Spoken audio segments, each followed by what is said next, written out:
चरितं रघुनाथस्य शतकोटि प्रविस्तरम एक एक अक्षरम पुंसा महापातकनाशनम। एक वाणी एक पत्नी एक वचनी प्रभू रामचंद्राचं चाललेलं पावन चरित्र।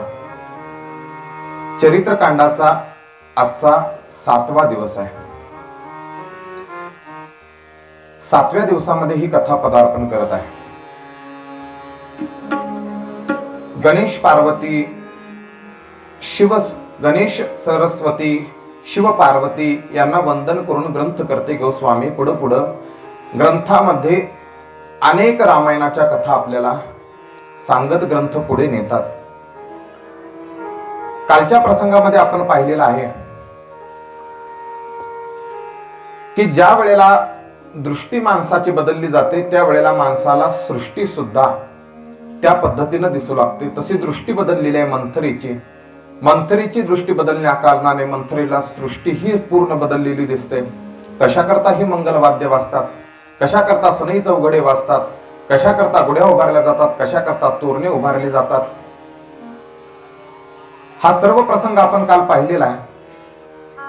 कैकेयीला ज्या वेळेला मिठी मारते त्यावेळेला हिच्या अंतकरणाचा विकल्प कुसंगतीने तिच्या अंतकरणामध्ये प्रवेश करता होतो आणि आता कैकेयी सुद्धा अलंकार झोकून देते, वस्त्र आदी त्यागून देते आणि दशरथाकडे 2 वरदानांची मागणी करते। पहिल्या वरदानामध्ये भरताला तिलक मागून घेते, दुसऱ्या वरदानामध्ये रामचंद्राला 14 वर्षाचा वनवास मागून घेते।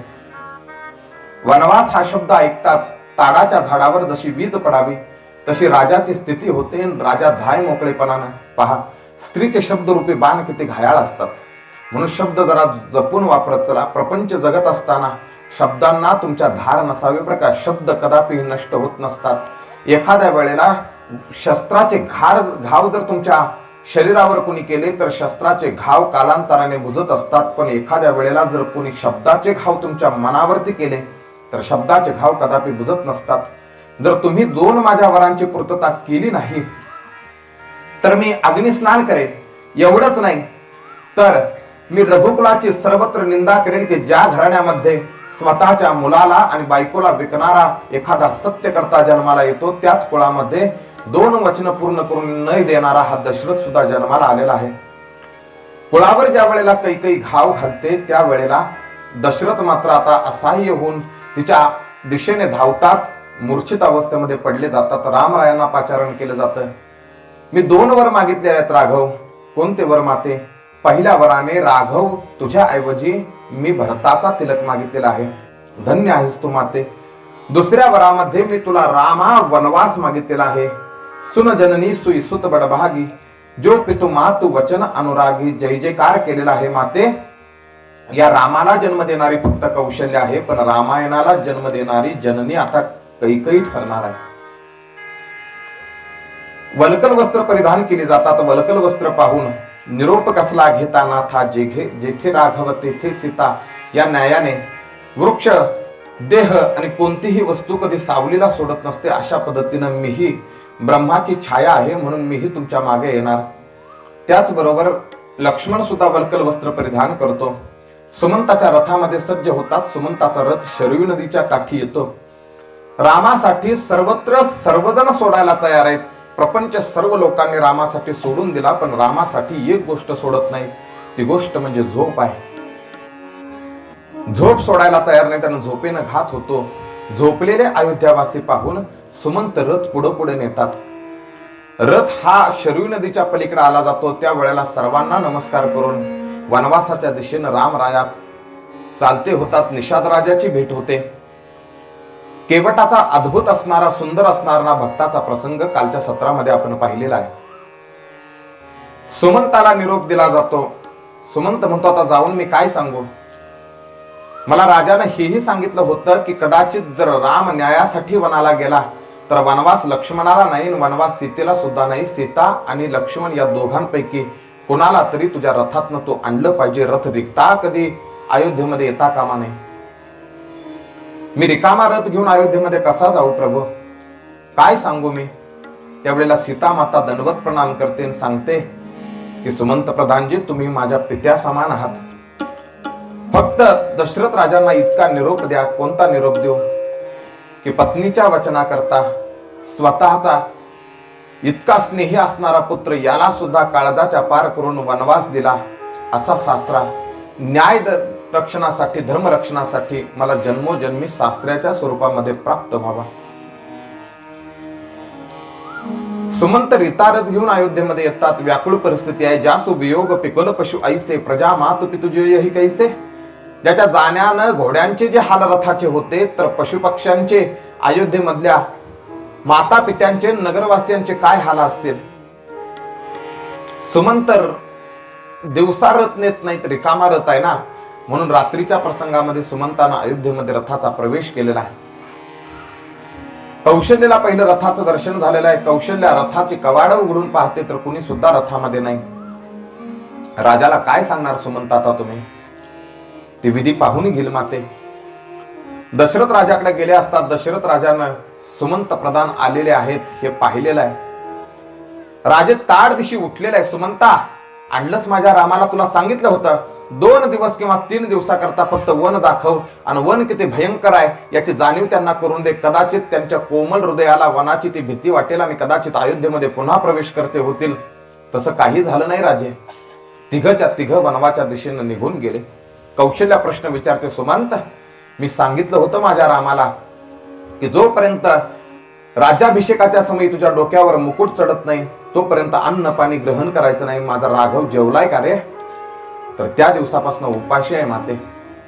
फक्त गंगा नदी पार केल्याच्या नंतर निषादाच्या इथं थोडासा कंदमूल फलांचा आहार तिघांनी घेतलेला आहे. वडाचा रुचिक मागवलेला आहे. कशा करता राघव जट बांधायचे माते. वडाचा रुचिक राघवनं मागितला. राघवनं वडाचा रुचिक लावला. तोच द्रोण लक्ष्मणाने हातात घेतला. लक्ष्मणाने वडाचा रुचिक केसांना लावला आणि तोच द्रोण सीतेनं हातात घेतला. हे ज्या वेळेला ऐकलं त्यावेळेला सुमित्रा धाय मोकळेपणानं डोळ्यातनं अश्रू गाळू लागते. कैकेयी मात्र प्रसन्न आहे. कैकेयी प्रसन्न आहे की ही बातमी कधी माझ्या भरताला समजते. आणि त्याच वेळेला रामाची आशा व्यक्त करणारे दशरथ राजे अतिशय व्याकुळ होतात. इतके व्याकुळ होतात की समोरच्या भिंतीवर दशरथाला चित्र दिसू लागते. सावधान दशरथांनो, हा दशरथ कोण आहे? हा दशरथाच्या जागी आपण तिथे धरा. आपल्याला सुद्धा मरताक्षणी एक चित्र दिसत असते. प्रत्येकाला दिसत असतं. का? कारण केलेली कर्म मरताक्षणी आठवत असतात. कळू येईल अंतकाळी प्राण प्रयाणाची वेळी. सर्वांना कळून येतंय महाराज. ज्या वेळेला ज्याचा जन्म पूर्णत्वास गेलेला आहे, ज्याचा करार ज्या वेळेला संपला जातो, त्या वेळेला त्या दशरथालाच नव्हे तर इथं बसलेल्या मंडपातल्या प्रत्येक दशरथाला समोरच्या भिंतीवर एक चित्र दिसत असते.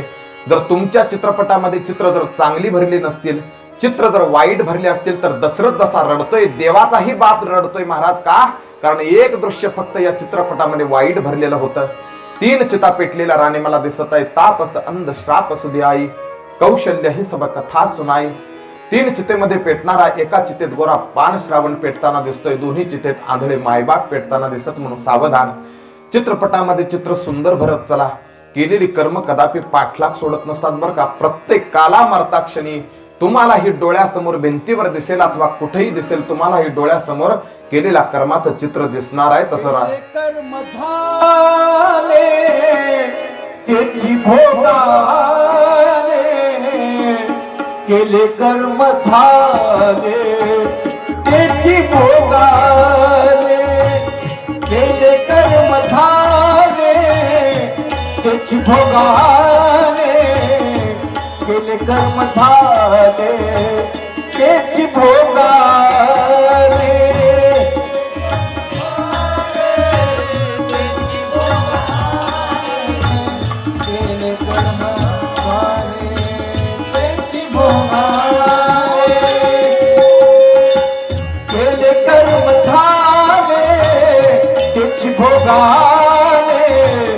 उपजले मिले ऐसे किती, केले कर्म झाले त्याची भोगाले, केले कर्म झाले त्याची भोगाले, कर्म झाले त्याची भोगाले, केले कर्म झाले त्याची भोगाले, केले कर्म झाले त्याची भोगाले, केले कर्म झाले त्याची भोगाले.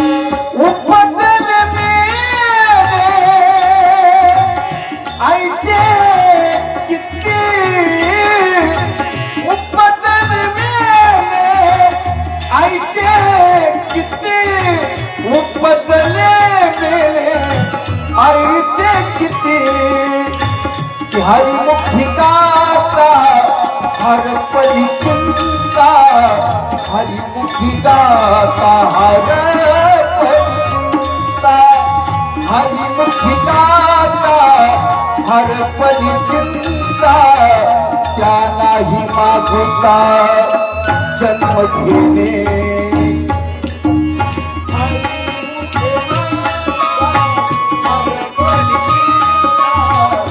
हरिमुखी गाता हर पली चिंता, हरिमुखी गाता हर पली चिंता, हरिमुखी गाता हर पली चिंता।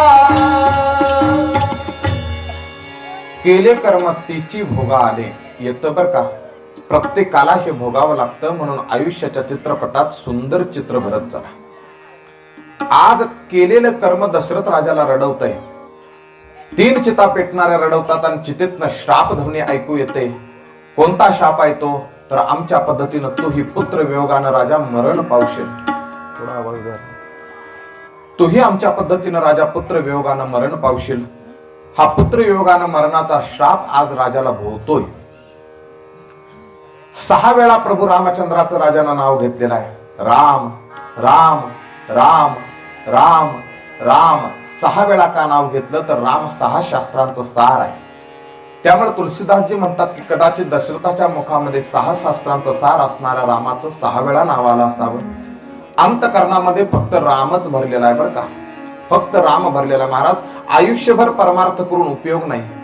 आयुष्यभर केलेला परमार्थ हा जर मरताक्षणी तुम्हाला भगवंत आठवला नाही तर केलेला परमार्थ हा वाया गेला म्हणून समजा। थोडा परमार्थ करा, थोडे परी निरे, पण अंतकाळीचा सोयरा तुका म्हणे विठुधरा। अंतकाळी मात्र तो आठवला पाहिजे। अंतकाळी जर तो आठवला नाही, अंतकाळी जर तो समयामध्ये त्यावेळी आपल्या जर नेत्रासमोर आला नाही तर हा जन्म मरणाचा फेरा तुटला नाही। पुन्हा पुनरपि जननम पुनरपि मरणम पुनरपि जननी जठरे शयनम, पुन्हा पुन्हा जन्माला ये। का? तू परमात्मा प्राप्ती साधली नाहीस आणि त्याच्यामुळे तुला हा प्राण त्यागावा लागणार आहे आणि पुन्हा दुःख भोगण्यासाठी तुला जन्माला यावंच लागणार आहे।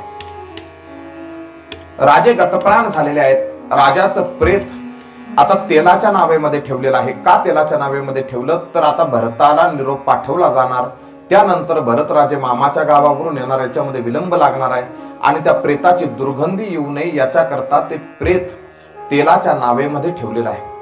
त्याच रात्री दशरथ राजे गतप्राण झाले, त्याच रात्री भरताला विचित्र स्वप्न पडले। कोणतं स्वप्न पडलेलं आहे? तर पित्याचं प्रेत बसलेलं आहे ना, मातांच्या कपाळावर कुंकू नाही, मातांनी वैधव्य धारण केलेलं आहे ना, माता आक्रोश करतात, हे स्वप्न पडलेलं आहे। घाबरून भरत राजे जागे झालेले आहेत। शत्रुघ्नाला सावध केलं की आपल्याला लगेच निघावं लागणार आहे। का निघावं लागणार आहे? मला काही चिन्ह ठीक दिसत नाही शत्रुघ्ना, काय काय झालं असेल अयोध्येमध्ये, मला रात्रभर झोप नाही, विचित्र असं स्वप्न पडलेलं आहे। ठीक आहे, आणि तोच निरोप घेऊन अयोध्येमधनं एक सेवक येतो की राजे, अयोध्येमध्ये काहीतरी घडलेलं आहे, याच्याकरता तुम्हाला यावं लागणार आहे। नक्कीच नक्कीच काहीतरी विचित्र घडलेलं आहे। सुमंता, नक्कीच रथ सज्ज करा। आणि रथामध्ये आता बसलेले आहेत। रथामध्ये बसलेले असताना आता घोड्यांची लगाम भरताना हातात घेतलेला आहे।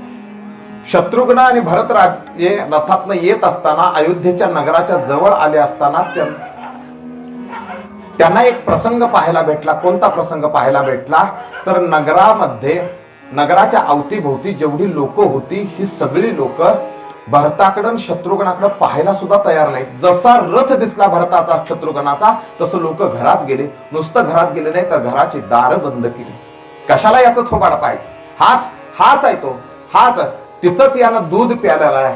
आणि त्या जो वृक्ष असा आहे, त्या वृक्षाची ही जी फळं आहेत ना, ह्या फळामुळेच आज यालाच गादी द्यायची होती, याचाच राज्याभिषेक करायचा होता। याच्या कारणे आमचा रामचंद्र आमच्यापासून 14 वर्षाकरता गेला।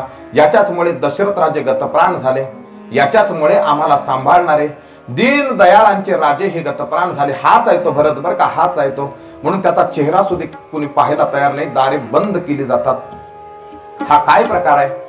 संपूर्ण अयोध्या नगर आमचा रथ येत असताना मुजरा करत होतं, वाकत होतं, आमच्या रथावरती फुलं टाकत होतं। आणि आज हा काय प्रसंग आहे? आमचा रथ पाहून अयोध्येतल्या लोकांची दारं बंद होतात शत्रुघ्ना।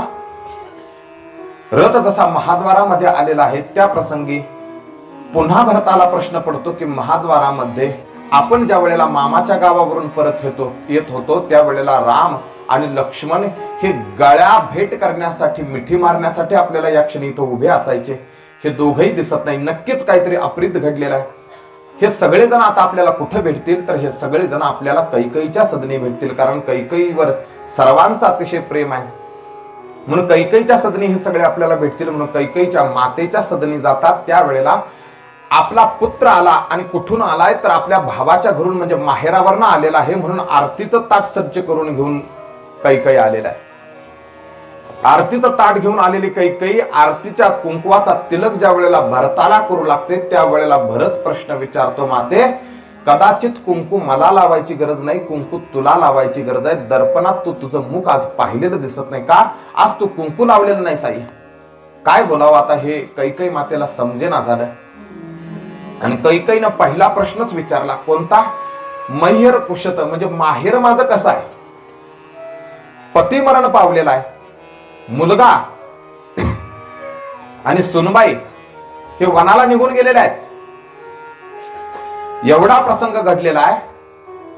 पित्याचं प्रेत त्याच्या पडलेलं आहे नावेमध्ये, तरी सुद्धा प्रश्न काय करते की माझ्या माहेरची माणसं कशी आहेत, माझं माहेर कसं आहे?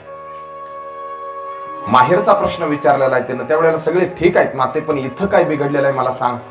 पहिला प्रश्न आणि भरताना पुन्हा प्रश्न केलेला. भरत म्हणतोय की आता राम, लक्ष्मण आणि पिताश्री कुठे आहेत?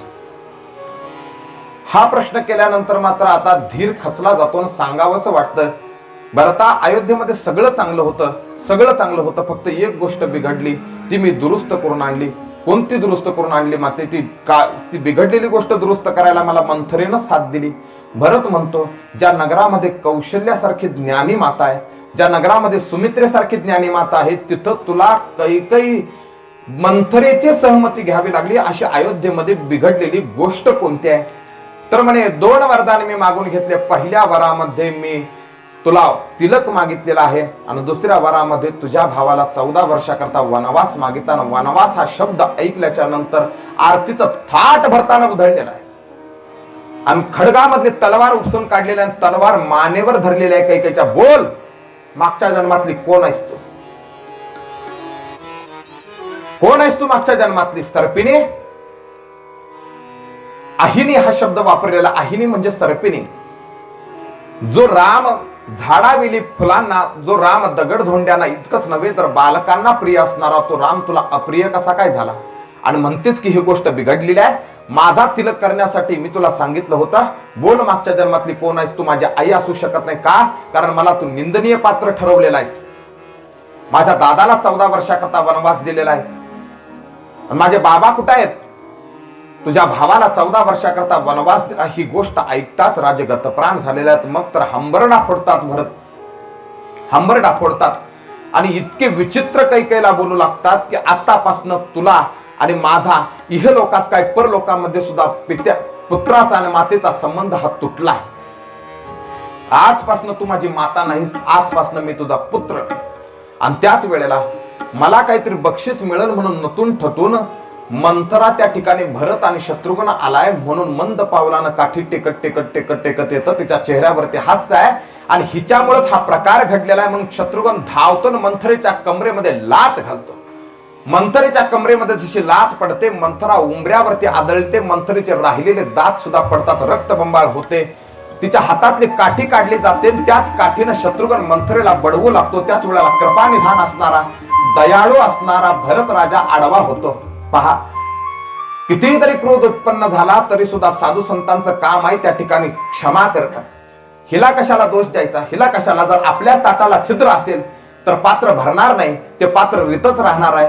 हिला दोष देऊन काही उपयोग नाही. जर आपलंच घरचं खोटं असेल तर आपली माता खोटी आहे. चल, त्या कौशल्यारूपी गंगेमध्ये आपण जाऊन त्या कौशल्यरूपी गंगेमध्ये आपण स्नान करू, तिला विचारपूस करू आणि रामचंद्राला आपण या वेळेला आणूया.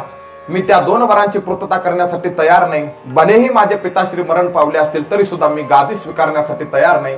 मी रामचंद्राला माझ्या भावाला आणणार आहे आणि पुन्हा गादीवरती स्थापन करणार आहे. चल, त्या गंगेकडे जाऊया. आणि त्याच वेळेला कौशल्या माता विलाप करत असते.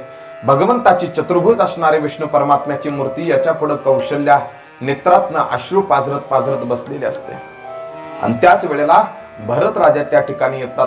माते, कोणत्या तोंडानं बोलू हे मला समजत नाही. सर्व प्रकार अयोध्येमध्ये घडलेला मला माहिती आहे. या क्षणी माझा भाऊ कुठे आहे?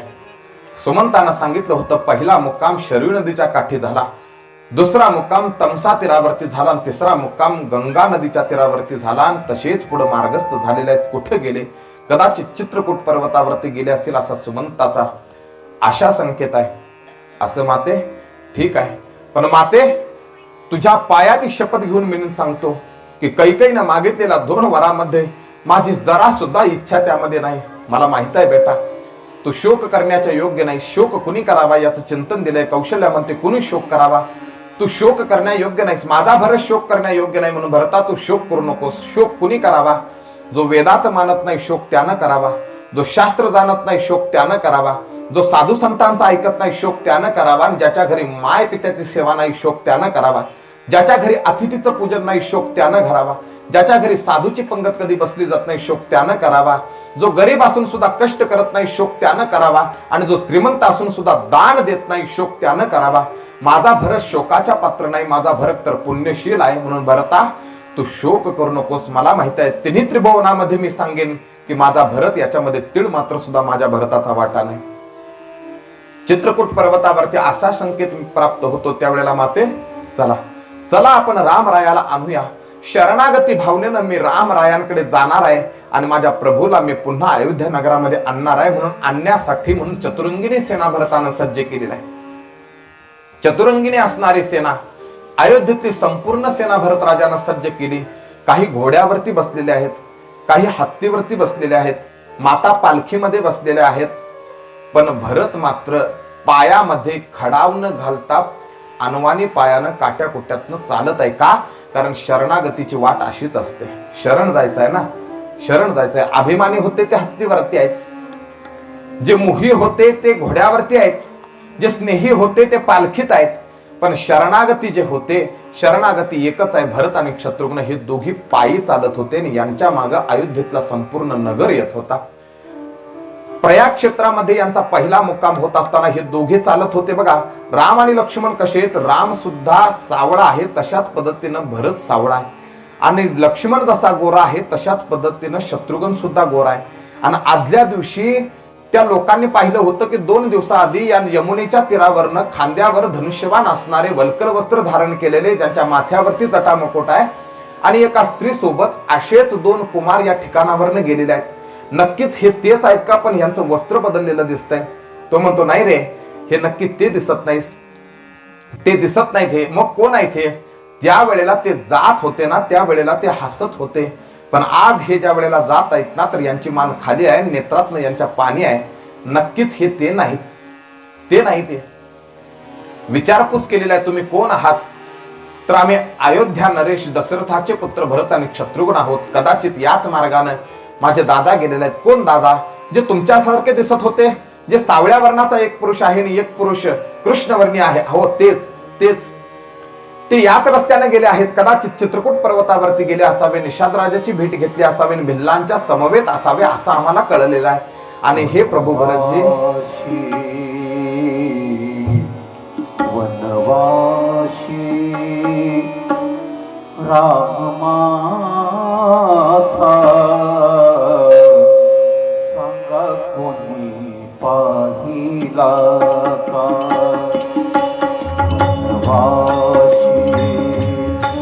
वनवासी राम माझा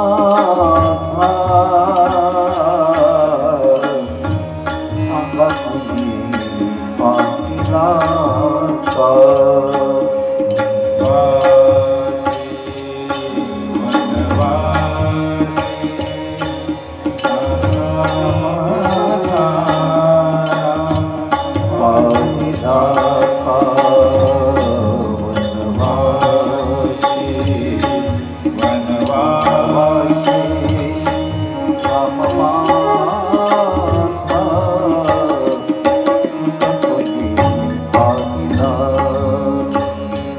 वनवासा वाटही तोड चालून पायाला येतील फोड वनवासाची वाटही तोड चालून पायाला येतील फोड वनवासी राम माझा सांगा कोणी पाहिला का वनवासी राम माझा सांगा कोणी पाहिला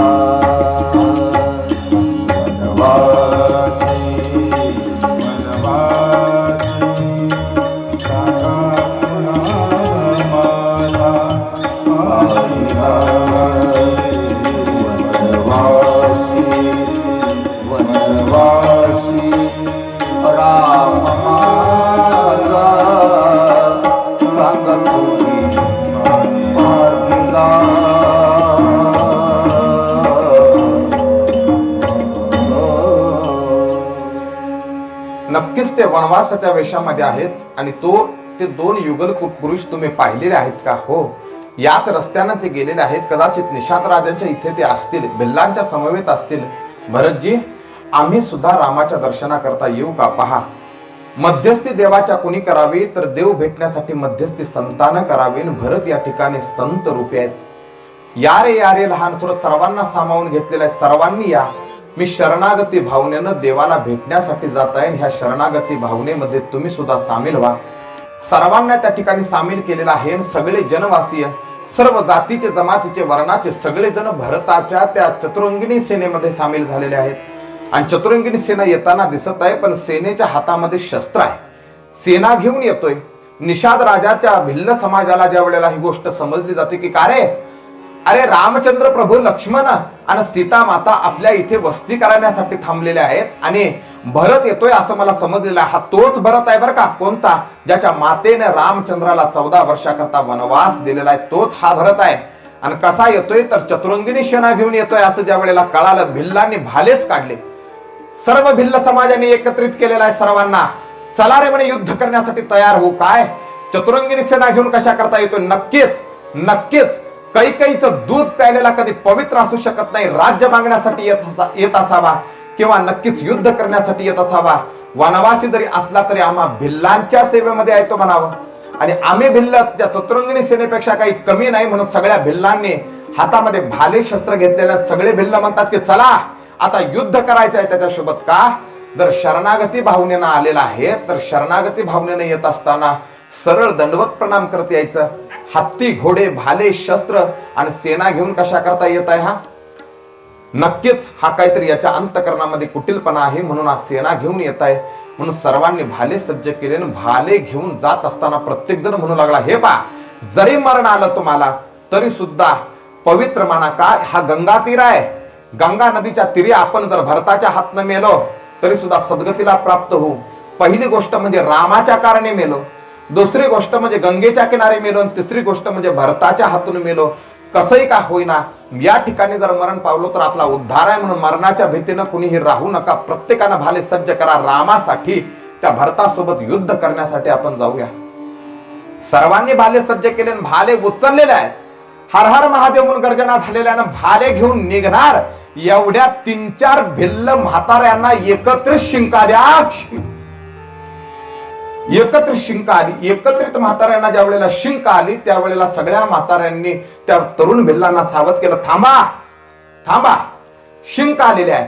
शकून आहे का अपशकून आहे हे आधी तपासावं लागणार आहे. नक्कीच कोणत्या भावनेने येतोय? शिंक आलेल्या निक्ताक्षमयी शिंक येणं हे चांगलं नाही. शकून आहे हा का अपशकून आहे हे तपासलं पाहिजे आपल्याला. कसं तपासायचं तर म्हणे 3 भेटी सज्ज करा. पहा यामध्ये काय सांगितलेलं आता. 3 भेटी सज्ज करा म्हटलेलं आहे. कोणत्या 3 भेटी सज्ज करा? एका भेटीमध्ये मासे भरा. काय म्हणतात ते म्हातारे भिल्ल? एका थाळीमध्ये मासे भरा, ती थाळी झाका. दुसऱ्या थाळीमध्ये मिष्टान्न भरा, ती थाळी झाका. तिसऱ्या थाळीमध्ये कंदमुळ फळ भरा, ती थाळी झाका आणि तिन्ही थाळ्या प्रथमतः 2-4 भिल्लांनी जाऊन भरता पुढे ठेवा. यातली भरत कोणती भेट स्वीकार करतो हे पहा आणि मग निर्णय घेऊ त्याच्यासोबत काय करायचं. महात्मन, जर भरताना माश्यांची भेट स्वीकारली तर काय करायचं? लगेच भाले काढायचे आणि भरतासोबत युद्धाला तयार व्हायचं.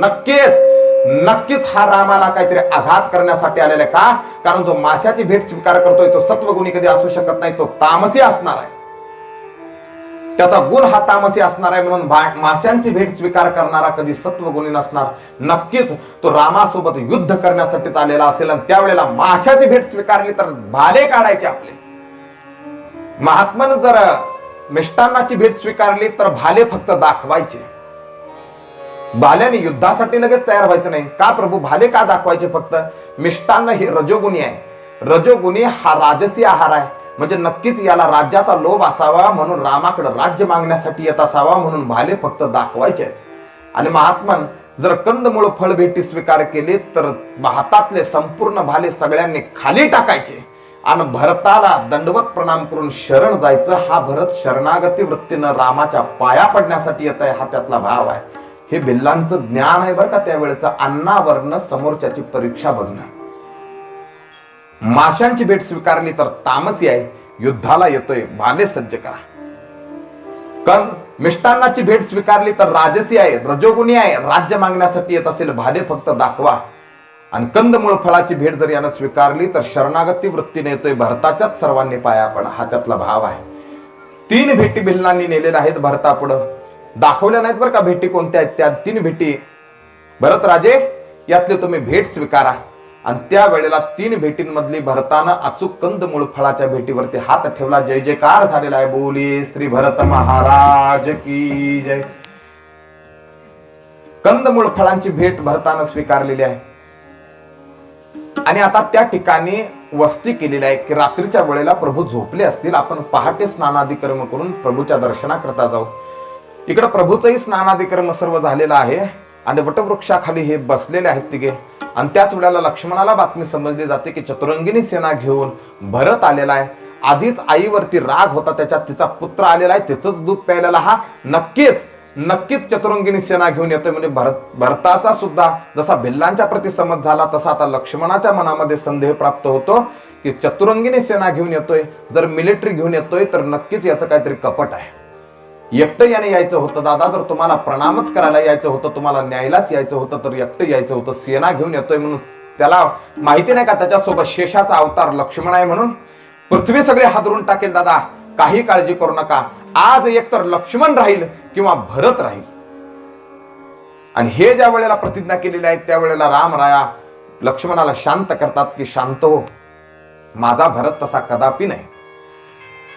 कदाचित सूर्याची दिशा बदलू शकेल, पृथ्वी कदाचित उलटी फिरू शकेल, समुद्राला नद्या मिळायच्या ऐवजी कदाचित समुद्र नदीला मिळून जाईल, ह्या सगळ्या गोष्टी विपरीत होतील.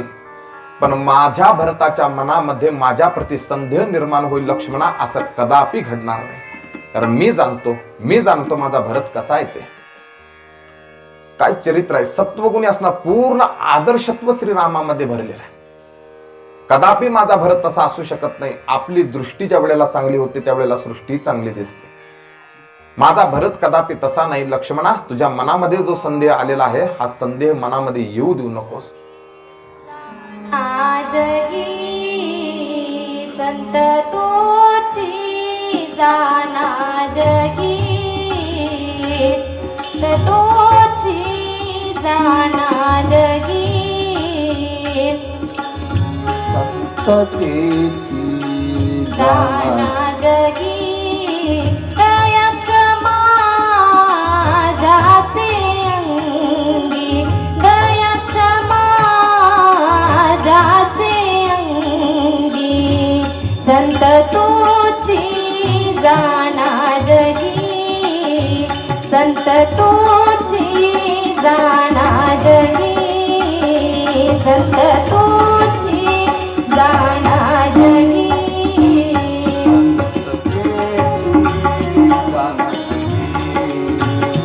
संततेची जाना जगी संततेची जाना जगी हंता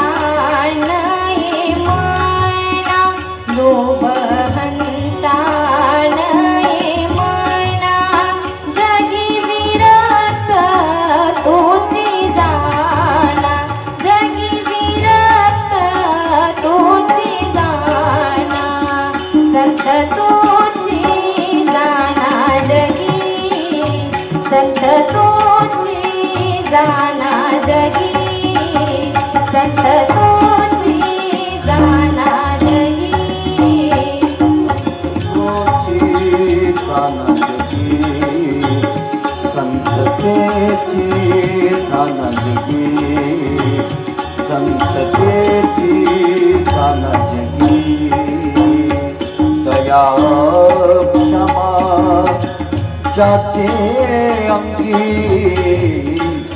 दया क्षमा ज्याचे अंगी संततेची जाना जगी संततेची जाना जगी संततेची जाना जगी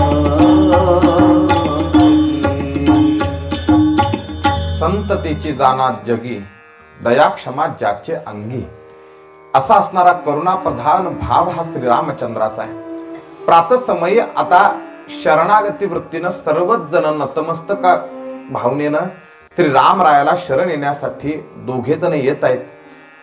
रामचंद्राच्या कानी बातमी समजली जाते की माझा भरत येत आहे, माझा भरत येतोय हे ज्या वेळेला समजलेलं आहे त्यावेळेला प्रभू वटवृक्षावरनं उठलेले आहेत आणि भरताच्या दिशेनं धावू लागले। त्यावेळेला भरत रामाचं जे त्यावेळेला दृश्य पाहिलं, वनवासी वेशामध्ये राम पाहिला, धीर खचला भरताचा की काय हे दृश्य मी समोर पाहतोय, म्हणून भरत सुद्धा पळू लागलेले आहेत।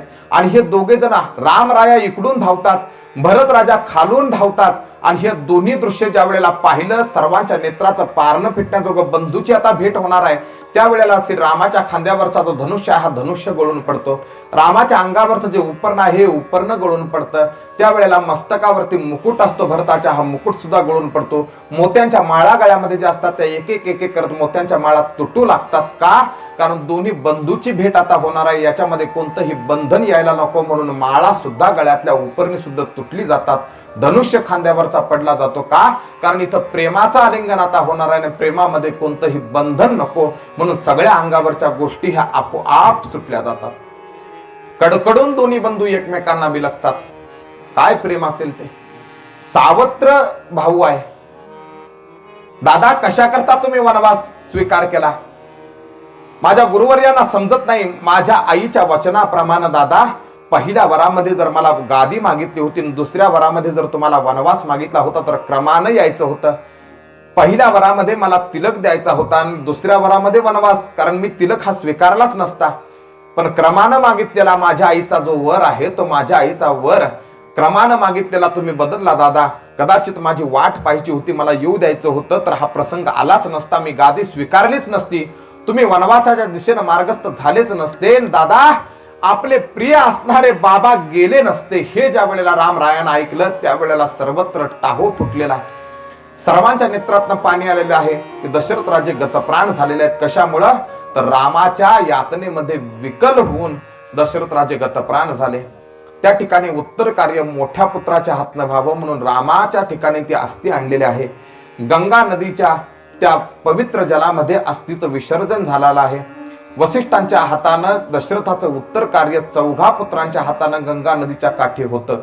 बरं का, सर्वांना जाणं हे अटळ आहे, शोक फक्त तात्पुरता असावा लागतो। कारण का?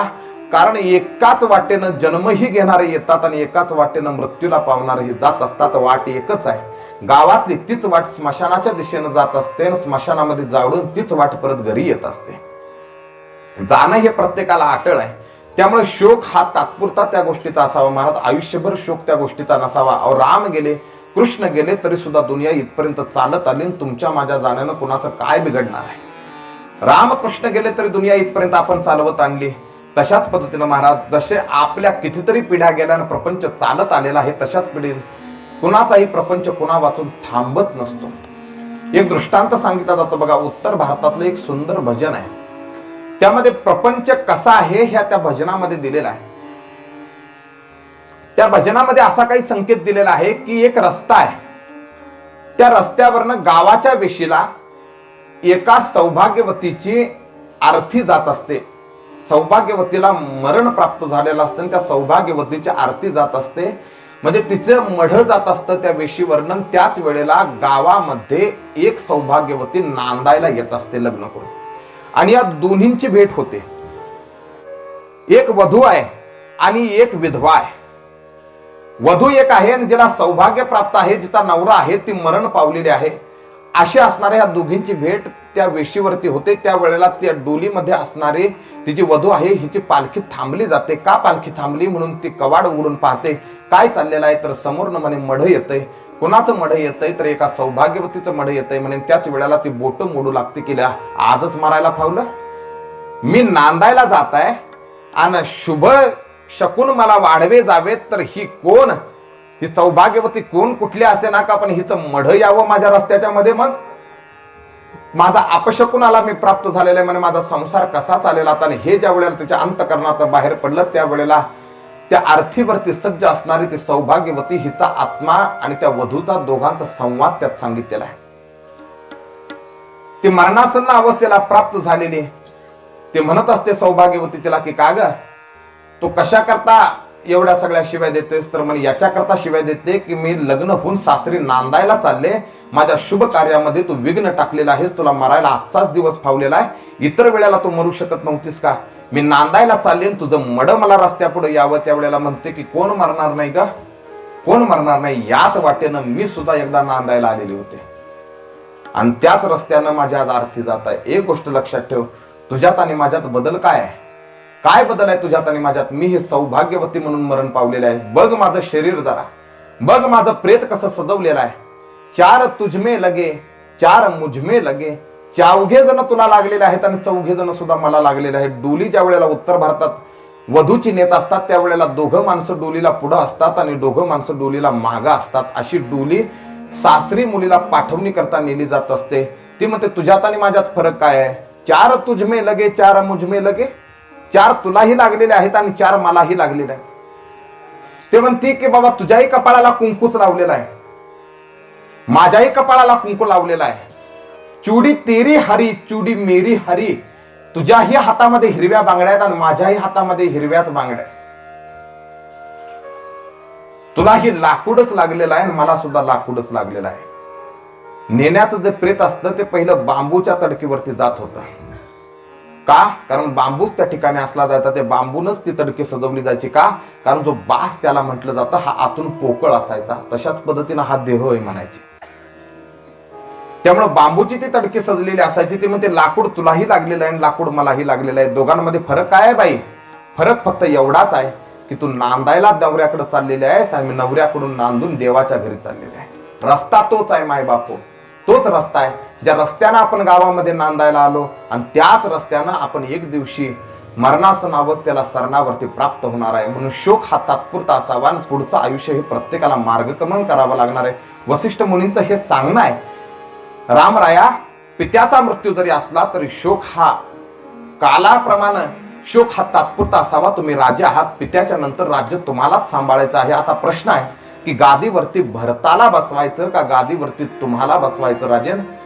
त्यावेळेला सगळ्यांची संमती त्या ठिकाणी घेतलेली आहे आणि त्या ठिकाणी सीतेचे वडील जनक राजे सुद्धा आलेले आहेत. जनका आणि जनकानं वल्कल वस्त्र परिधान केलेली सीता आपली मुलगी पाहिली. महाराज काय त्या बापाला झाला असेल, हा नांदायला येऊन किती दिवस माझ्या मुलीला झालेले आहेत आणि वल्कल वस्त्रात माझी मुलगी मी पाहतोय, तरी सुद्धा एका शब्दानेही बोललेले नाहीत की कुणामुळे हा प्रसंग घडून आलेला आहे. माहिती आहे महाराज, रामराज्य कुणामुळे आलेलं आहे तर रामराज्य हे रामाच्या सामर्थ्यामुळे नाही तर जनकपुत्रींनी केलेल्या त्यागामुळे आलेला आहे. सर्वात जास्त जो त्याग आहे हा सर्वात जास्त त्याग असणारा सीतेचा त्याग आहे, उर्मिलेचा त्याग आहे, त्यामध्ये मांडवीच्या श्रुतकीर्तीचा त्याग आहे. त्यामध्ये त्यागानंच रामराज्य आलेलं आहे, रामराज्य शस्त्रानं आलेलं नाही. हा त्याग आहे जनकपुत्रींनी केलेला आणि ह्या त्यागासाठी रामराज्याची संकल्पना दिलेली आहे.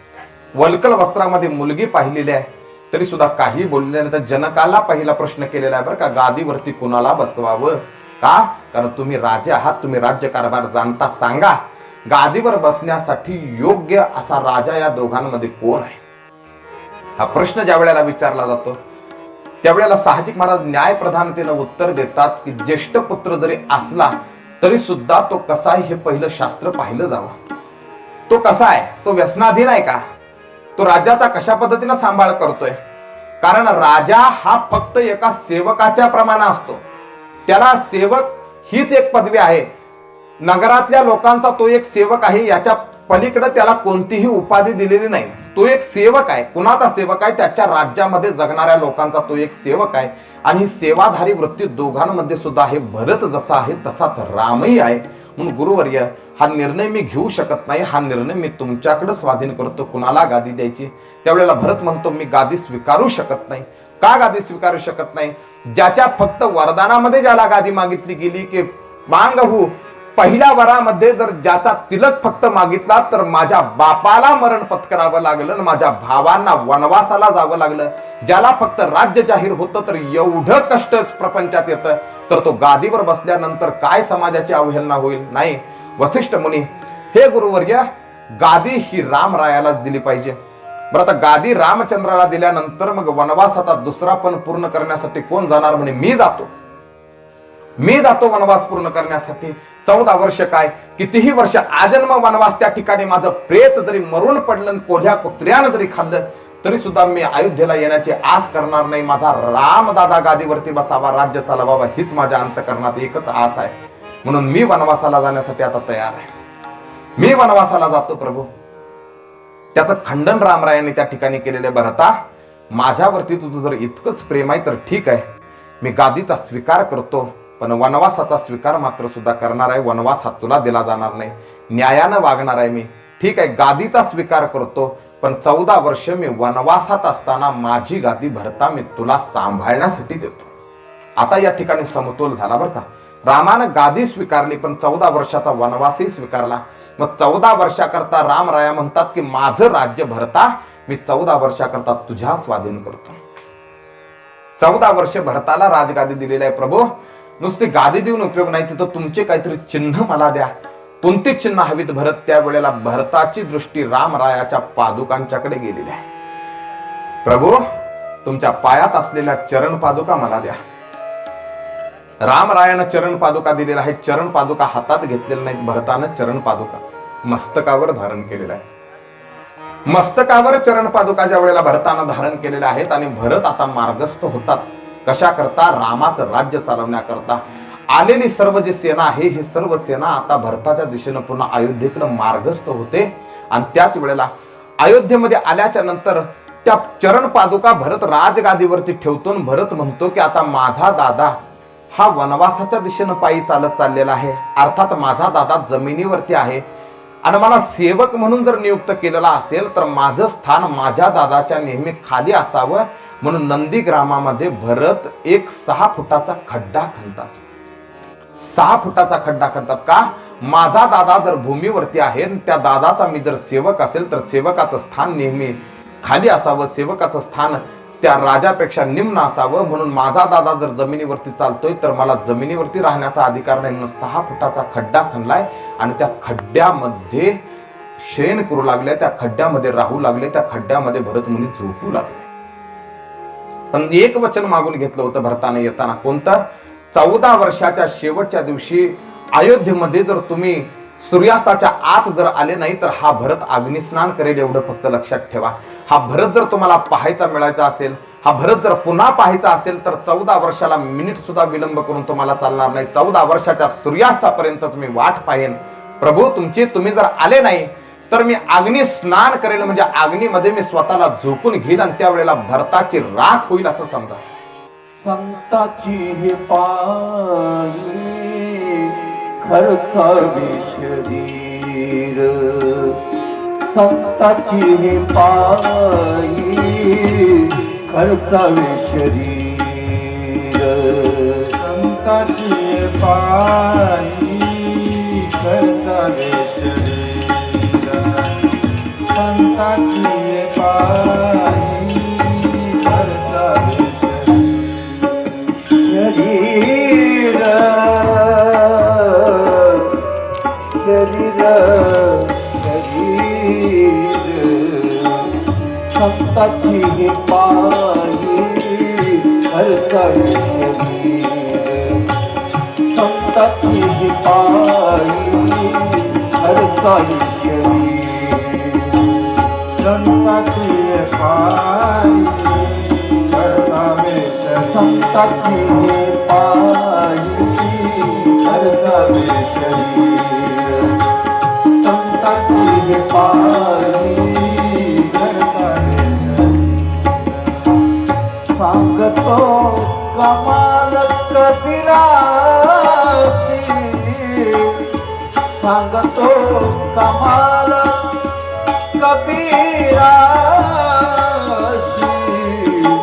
संताची ही पायी खर्चावी शरीर, संताची ही पायी खर्चावी शरीर, संताची ही पायी खर्चावी शरीर, संताची पायी करतावे शरीर, संताची पायी करतावे शरीर, संताची पायी करतावे शरीर आम्हाला शिव खंडुनी टाकिले, आम्हाला शिर खंडुनी टाकिले, संत मानवती तयाचगी हो, संताची पायी खर्चावी शरीर, संताची पायी खर्चावी शरीर, संताची पायी खर्चावी शरीर, पायी करतावे शरीर, संताची पायी करतावे शरीर, संताची पायी करतावे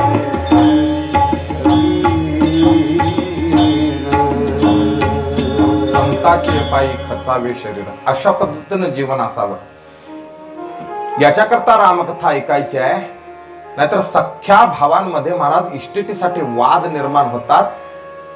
एवढा वाद विकोपाला जातो की त्या वादना कारणाने भावाभावांच्या मानेवरती काठीचे कुऱ्हाडीचे दांडे पडले जातात. पण हे सावत्र भाऊ आहेत दोघ जण, तरी सुद्धा एक बंधू भूमीवरनं चालतोय तर मी भूमीवरती राहू शकत नाही म्हणून भूमीपेक्षा सुद्धा निम्न स्थान घेतलं जातं आणि खड्डा करून नंदीग्रामामध्ये भरतजी त्याच्यामध्ये राहू लागतात. आणि या ठिकाणी आता पुढे मार्गक्रमण वनवासाच्या दिशेनं झालेला आहे आणि अगस्त्य मुनींची भेट होते. अगस्त्य मुनींना स्थान विचारलं जातं की आता इथून पुढे मी कुठं जाऊ, तर अगस्त्य मुनी आत्री ऋषींच्या अनुसयाच्या आश्रमामध्ये जा असा सल्ला रामचंद्राला देतात. आणि आता कुठे येतात तर माहुरगडाच्या दिशेने येतात.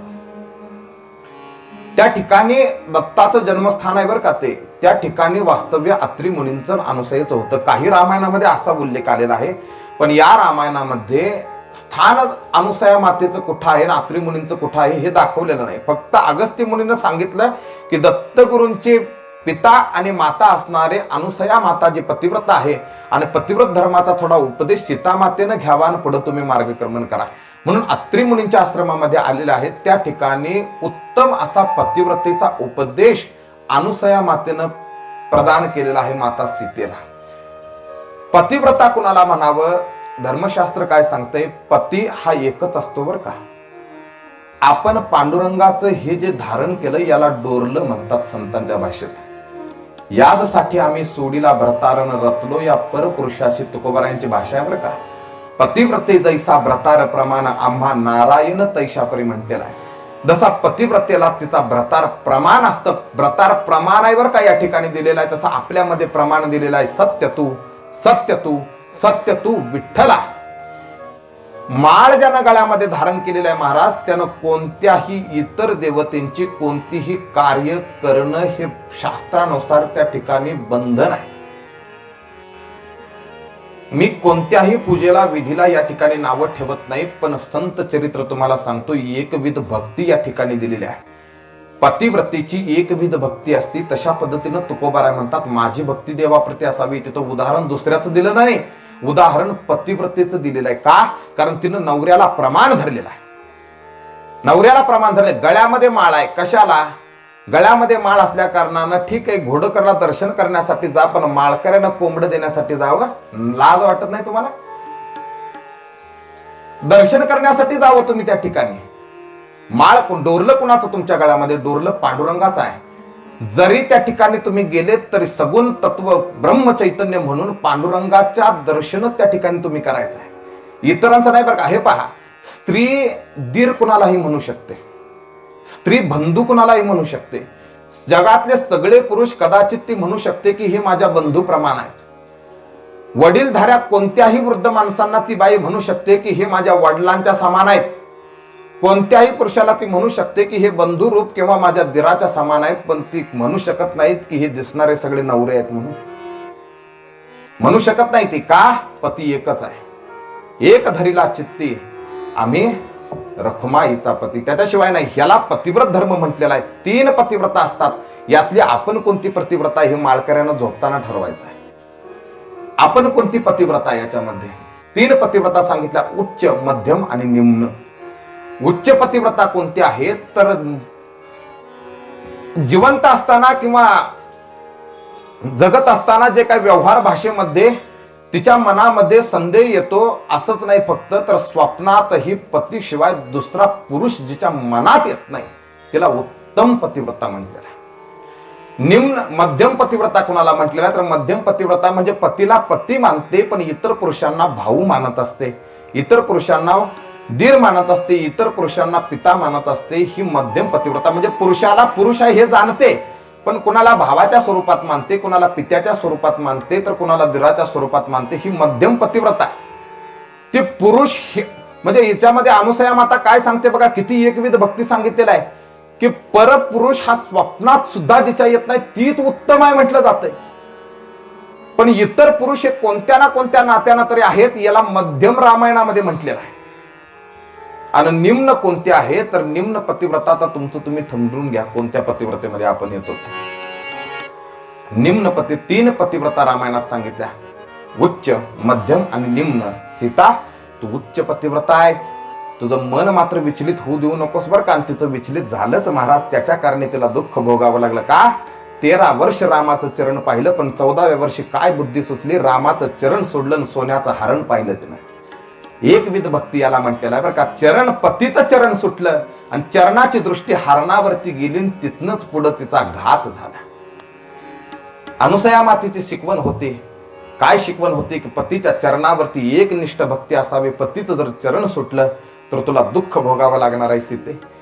वस्त्र दिलेले आहेत. कोणतं वस्त्र दिलं? हे वस्त्र घातल्याच्या नंतर हे कदापि मलिन होणार नाही. आणि ह्या एकाच वस्त्रावरती ती लंकेत आहे बरं का. हे वस्त्र कधी मलिन होत नव्हतं. एकाच साडीवरती तिला नेलेलं होतं. आता इथं लोक प्रश्न करतात की तिला साड्या कोण पचवत होतं. रामायण वाच नीट, वाच रामायण नीट. हे रामायणावरती कोण बोट ठेवतात माहितीये का? ज्यांना काही माहिती नाही. उगं उसन्या तंबाखूला उसना चुना मळायचा आणि रामायणाच्या गप्पा करायच्या पारावर बसून. तुमच्या रामाचं इथं चुकलं. हे कोण बडबडतं माहितीये का? ज्याला त्याची घरी बायको चुली पुढे बसल्याच्या नंतर म्हणते गिळ भाड्या, आणि ते गावात येते पारावर बसते म्हणते इथं तुमच्या रामाचं चुकलं. यार तुला बायको घरात विचारत नाही. तू जगत नियंता ब्रह्मांड अधिपती ज्याच्या सत्तेवर विश्व चाललेल्या, म्या बोलविल्या विदू बोले, म्या चालविल्या सूर्य चालेल, म्या हलविल्या प्राणो हाले, जो जगाते चालिता ऐसा जो समर्थू, ही भगवंताची पदवी आहे. तो मी अनाथाचा नाथून गगना ऐसा साक्षीभूत तोही मीची. याच्यावरती संदेह धरणं हे पाप आहे, एवढं लक्षात ठेवा. इथं तुमच्या रामाचं चुकत कुठंच नाही, चुकत कुठंच नाही. तुला समाज किंमत देत नाही, इथं तुझं चुकतंय. त्याच्यामुळं कोण तुला किंमत देत नसल्यामुळे तू देवाला मध्ये धरतोय. पहिल्या दिवशी चिंतन झालेलं आहे. राम घडलाच नाही हे सांगणारे सुद्धा विद्वानच होते, हे सांगणारे शिकलेले होते. म्हणून तर रामाचं मंदिर आतापर्यंत हे स्थगित झालं होतं ना, आत्ता झालेलं आहे ते. का? कारण याचिका दाखल केलेल्या होत्या कोर्टामध्ये की रामायण घडलंच नाही म्हणून. याचिका दाखल केल्या होत्या, रामायण घडलंच नाही. तिथं कशाला डोकं लावता? सीता मातेनं वस्त्र बदललं नाही. का वस्त्र बदललं नाही? तर अनुसया मातेनं दिलेली साडी आहे की ही कधी मलिन होणार नाही सीते म्हणून. अनुसया मातेनं वस्त्र दिलेलं आहे, साडी अनुसया मातेनं दिलेलं आहे. ही पतिव्रतीची साडी आहे, ही कधी मलिन होणार नाही सीता. आणि आपले अलंकार सुद्धा तिला दिलेले आहेत बरं का. हे अलंकार कोणाचे आहेत तर अनुसया मातेचे अलंकार आहेत. जे अलंकार सुग्रीवाला गाठोडं बांधून असलेल्या अवस्थेमध्ये सापडले होते. लंकेमध्ये चोरून नेत असताना रावण तिनं गाठोडं खाली सोडलेलं होतं. त्याच्यामध्ये जे दागिने होते हे दागिने अनुसया मातेनं दिलेले आहेत. अलंकार अनुसया मातेनं दिले आणि अलंकार वस्त्र अनुसया मातेनं दिलेलं आहे. अत्रि अनुसयाला वंदन त्या ठिकाणी केलेलं आहे. पतिव्रत धर्माचा उपदेश प्राप्त सीता मातेनं केला. आणि आता पुन्हा अगस्त्य मुनींनाच विचारलेलं आहे की आता इथून पुढं मी मुक्काम कुठं करावा. त्यावेळेला महाराष्ट्राच्या सौभाग्यानं अगस्ती मुनी कुठली वाट दाखवतात तर गोदावरीच्या काठावरची पंचवटी. पंचवटी करहु निवासा. पंचवटीच्या ठिकाणी तुम्ही निवास करा, पंचवटीच्या ठिकाणी तुम्ही वास्तव्य करा. आणि गोदावरीच्या काठावरती 5 वटवृक्ष एकत्रित जमलेले आहेत. त्या ठिकाणी रामानं आपली छोटीशी असणारी कुटी स्थापन केलेली आहे. अनेक राक्षसांचा उद्धार करत, अनेकांना सद्गती प्राप्त करत, अनेक साधू संतांचं दर्शन घेत, अनेकांचा उपदेश प्राप्त करत, अनेकांना आशीर्वाद देत 13 वर्ष पूर्ण झाली. लगेच झाली 13 वर्ष पूर्ण झाली. 13 वर्ष पूर्ण झाली. 13 वर्ष पूर्ण झाल्याच्या नंतर 14व्या वर्षीच्या मध्ये पदार्पण केलेलं असताना पहिलाच दिवस. आणि त्यावेळेला 13 वर्षामध्ये माता सीता यायची आणि प्रभूच्या गळ्यामध्ये माळ टाकायची. रोज एक बनवून माळ आणायची आणि प्रभूच्या गळ्यामध्ये टाकायची. पण 14व्या वर्षी पदार्पण केल्याच्या नंतर आता रामाला माहित आहे की इथून पुढे प्रपंच काय घडणार आहे तो. म्हणून आता मुख्य पात्र ही सीता आहे. म्हणून आज मी वरमाला, आज जे काय आहे ती माला मी सज्ज करून आणणार आहे, सीतेच्या गळ्यात टाकणार आहे. म्हणून रामानंच फुलांची माळ करून आणली. रामानं फुलाची माळ करून आणली. सीतेला एका दगडावरती बसवलेला आहे, आसन सीता मातेला दिलेलं आहे. आणि सीता मातेच्या गळ्यामध्ये पुष्पांची माळा घातली. हे दृश्य इंद्राचा पुत्र जयंत यानं आकाशातनं पाहिलं. इंद्राच्या मुलानं जयंतानं आकाशातनं पाहिलं आणि त्याच्या मनामध्ये संदेह निर्माण झाला, अरे माझ्या पप्पांना तर सांगितलं होतं राम ब्रह्म आहे, आणि हे कसलं ब्रह्म जे बायकोच्या गळ्यामध्ये माळ घालतं, इथंच बिघडलं ते. हा कसला ब्रह्म म्हणे, हा कसला. लोकांनी याला माळा घालायच्या तर पत्नीच्या मोहामध्ये एवढा आसक्त झालाय की वनवासी असताना सुद्धा बायकोवर याचं एवढं प्रेम विषयासक्त झालाय. आणि बायकोच्या गळ्यामध्ये हे माळ घालते म्हणजे हा ब्रह्म असू शकत नाही. हा नक्कीच माझ्या बाबांना सांगितलाय तसा देव नाही. म्हणून परीक्षा घेण्यासाठी जयंत कावळ्याच्या रूपात येतो. कावळा होतो जयंत. कावळ्याच्या रूपामध्ये जयंत आला आणि माता सीता ही दगडावरती बसलेल्या आणि माता सीतेच्या शेजारी प्रभू हे आसन देऊन थोडी निद्रा प्रभूला लागलेली आहे बरं का. सीता मातेची दृष्टी जागी आहे. सीता माता प्रभूंना वारा घालत असते. त्यावेळेला हा कावळ्याच्या रूपात जयंत येतो आणि सीता मातेच्या चरणावरती इतका वेगानं चोच मारतो की मातेचा अंगठा फुटतो आणि त्या अंगठ्यातनं रक्त वाहू लागतं. पण काय करणार, इतक्या असहाय्य वेदना होते पण किंचाळू शकत नाही. सीता माता विचार करते, कारण सीता ही प्रकृती आहे. प्रकृती विचार करते की नक्कीच हा जयंत इंद्राचा मुलगा, इंद्राणीचा मुलगा. इंद्राणी ही जशी मुलाप्रती आसक्त आहे तशा पद्धतीनं मी सुद्धा प्रकृती आहे म्हणते. काय होईल, मी जर किंचाळी फोडली तर प्रभू जागे होतील आणि याच्या मागे रामबाण सुटला जाईल, हा जळून भस्म होईल. आणि ते यातना कुणाला होईल तर ती यातना इंद्राच्या पत्नीला इंद्राणीला होतील. म्हणून मातेला एखादी यातना मी देऊ शकत नाही. म्हणून चुकीचं कर्म जरी पुत्राने केलं असलं तरी सहन करणं हा प्रकृतीचा धर्म आहे. म्हणून काही सुद्धा बोलत नाही, काही सुद्धा बोलत नाही. वाहू दे म्हणे रक्त. पण इतक्या वेगानं वाहणारं इतकं रक्त आलेलं ते रामाच्या वल्कल वस्त्राला लागलं जातं. काय ओलावा जाणवलाय म्हणून रामराया पाहतात तर रक्त कुठून येतंय. दिशा पाहिली जाते तर सीतेचा अंगठा फुटलेला आहे आणि त्याच्या शेजारी जयंत अजून सुद्धा तिथंच आहे आणि त्याच्या चोचीला लागलेलं रक्त पाहिलं जातं. त्यावेळेला काय केलं जातं, प्रभूनं धनुष्यबाण काढला नाही. कावळ्याच्या रूपात आलेला आहेस ना, कावळ्याला मारण्यासाठी धनुष्य हा नाही, कावळ्याला मारण्यासाठी आता दर्भाचा धनुष्य करतो आणि दर्भाचाच बाण लावतो. म्हणून 1-2 गवताच्या काडी उचललेल्या आहे. गवताच्याच काडीचा धनुष्य केला आणि तीच गवताची काडी बाण म्हणून लावली ना अग्निबाण संधान केला आणि ती दर्भाची काडी सोडली. ती रामबाणाप्रमाणे जयंताला भासू लागली. जयंत तिन्ही त्रिभुवनात फिरू लागला. पहिला गेला इंद्रलोकात. बाबा, ओ बाबा दार उघडा. इंद्रदेव म्हटला, काय झालं रे बाबा, काय झालं. तर म्हणे राम ब्रह्मा एक पाहण्यासाठी मी कावळा म्हणून गेलो. इथंच इंद्राच्या अंगावर काटा आला. कावळा होऊन गेलास म्हणजे काय, सीता मातेच्या चरणावरती मी चुचीचा प्रहार केला. तर हे ऐकल्याच्या नंतर इंद्रानं दार बंद केलं आणि खिडकी उघडी केली. जा, मी तुला घरात घेऊ शकत नाही. का, कारण रामामध्ये जर मी मध्यस्थी केली तर माझं पद जाण्याची शक्यता आहे. इंद्र हे पद आहे आणि तो पदासाठी फार हापापलेला आहे. तिथं त्याला मुलाला सुद्धा घरातनं बाहेर काढावासा वाटला. मी जर तुझ्यात मध्यस्थी केली, एकदा मध्यस्थी केली होती बाबा, मी केली होती एकदा मध्यस्थी. कधी यानं मध्यस्थी केलेली होती तर तक्षकाला यानं आपल्या सिंहासनाला निवास दिलेला होता आणि खाली सर्पसत्र यज्ञ चालू होता आणि तक्षकाला मारण्यासाठी म्हणून सर्पयज्ञ चालू होता आणि सर्पाची आहुती दिली तक्षकाची. तर तक्षक येत नाही. ब्राह्मणांना प्रश्न विचारला, का हो तक्षक येत नाही, जनमेजय म्हणतो. तर त्यांना दृष्टीनं कळलं जातं की तक्षक म्हणे इंद्राच्या सिंहासनाला वेटोळं घालून बसलाय, असं त्यानं त्याला स्थान दिलेलं आहे का. असं तर ब्राह्मण मंत्र म्हणा, आपण त्या मंत्रामध्ये तक्षकासहित इंद्राची आहुती द्या आणि इंद्राय तक्षकाय स्वाहा म्हणून मंत्र म्हटला जातो आणि इंद्रासहित तक्षक खाली येऊ लागतो. तेव्हापासून इंद्र म्हणतो मी कुणामध्ये मध्यस्थी करणं सोडून दिले, का मी धोक्यात येण्याची शक्यता आहे म्हणे. खुर्ची सहित मी यज्ञामध्ये जळून जाऊ लागलो होतो. माझा मुलगा जरी असलास तरी या पदाच्या रक्षणाकरता मी तुझ्यात मध्यस्थी करणार नाही. जा, जिकडं जातोस तिकडं जा. बापानं हाकलल्याच्या नंतर कावळ्याच्या रूपातला जयंत कुठं आला तर शंकराच्या स्थानी कैलास पर्वतावर आला. काय झालं जयंत आज कावळ्याच्या रूपात? तर म्हणे रामबाण माग लागलेला. काय चूक केलीस? तर सीता मातेच्या चरणावरती चोच मारली. आता शंकरानं त्रिशूळ काढला म्हणजे रामबाण तुला नंतर मारील, आता मीच तुझं मुंडकं उडवतो, पळ नाही तरी तू. सीतेच्या चरणावरती चोच मारतोस आणि कैलासावर मदत मागण्यासाठी येतोस, अजिबात मध्यस्थी करणार नाही. जा. ब्रह्मलोकात आला. ब्रह्मदेवाने तेच सांगितलं, रामबाण पहिला नंतर मारेल, पहिला मी मारेल. जा. विष्णू लोकात आला तर शेष शय्येवरती प्रभू विराजमान होते. विष्णू लोकात आल्याच्या नंतर आता रामराय त्याचेच अवतार म्हणे. काय केलं हे मला माहिती आहे, पण हा बाण माझाच आहे, माझाच आहे. त्यामुळे आता अनावर झालेला आहे, मी काही करू शकत नाही. शस्त्र माझंच आहे पण अनावर झाले. घरचं कुत्र ज्या वेळेला पिसाळलंय हे कधी कळतं? पहिलं मालकालाच चावतं. त्याच्यामुळे मी जर मध्यस्थी करायला बसलो तर माझ्या मागे सुद्धा लागण्याची शक्यता आहे बाबा. कारण का? कारण अवतार वेगळा आहे, अंशावतार वेगळा आहे आणि मी आहे त्या ठिकाणी वेगळा आहे. माझंच असलं तरी सुद्धा मी मध्यस्थी केली तर माझ्या मागे लागण्याची शक्यता आहे. इथं तुला थारा भेटू शकत नाही. तुम्ही त्रिभुवनात फिरला, स्वर्ग मृत्यू पाताळ सगळीकडे फिरतोय महाराजा. पण एकाला दया आली. कुणाला दया आली? त्याचं नाव सांगितलंय नारद महर्षी. नारद महर्षीनं जयंत फिरत असताना दिसला, व्याकुळ असताना दिसला. नारद ऋषी जयंताला आडवे होतात. नारद देखा बिकल जयंता. बिकल असणारा, बिकल परिस्थितीमध्ये असणारा जयंत नारद ऋषीनं पाहिला. नारद ऋषी म्हणतात की जयंता, कावळ्याच्या वेशामध्ये काय झालं? संपूर्ण वृत्तांत सांगितला जातो की रामबाण माझ्या मागे लागलाय. का? सीता मातेच्या चरणावरती मी चोच मारली. कशा करता? राम ब्रह्म आहे का हे पाहण्याकरता. आता कळालं, चांगलं कळालं म्हटला, चांगलं मला कळालं. मग आता या बाणापासून माझी सोडवणूक करा, या बाणापासून माझी सोडवणूक करा. म्हणे बाण अजून माग लागलायच कुठं तुझ्या?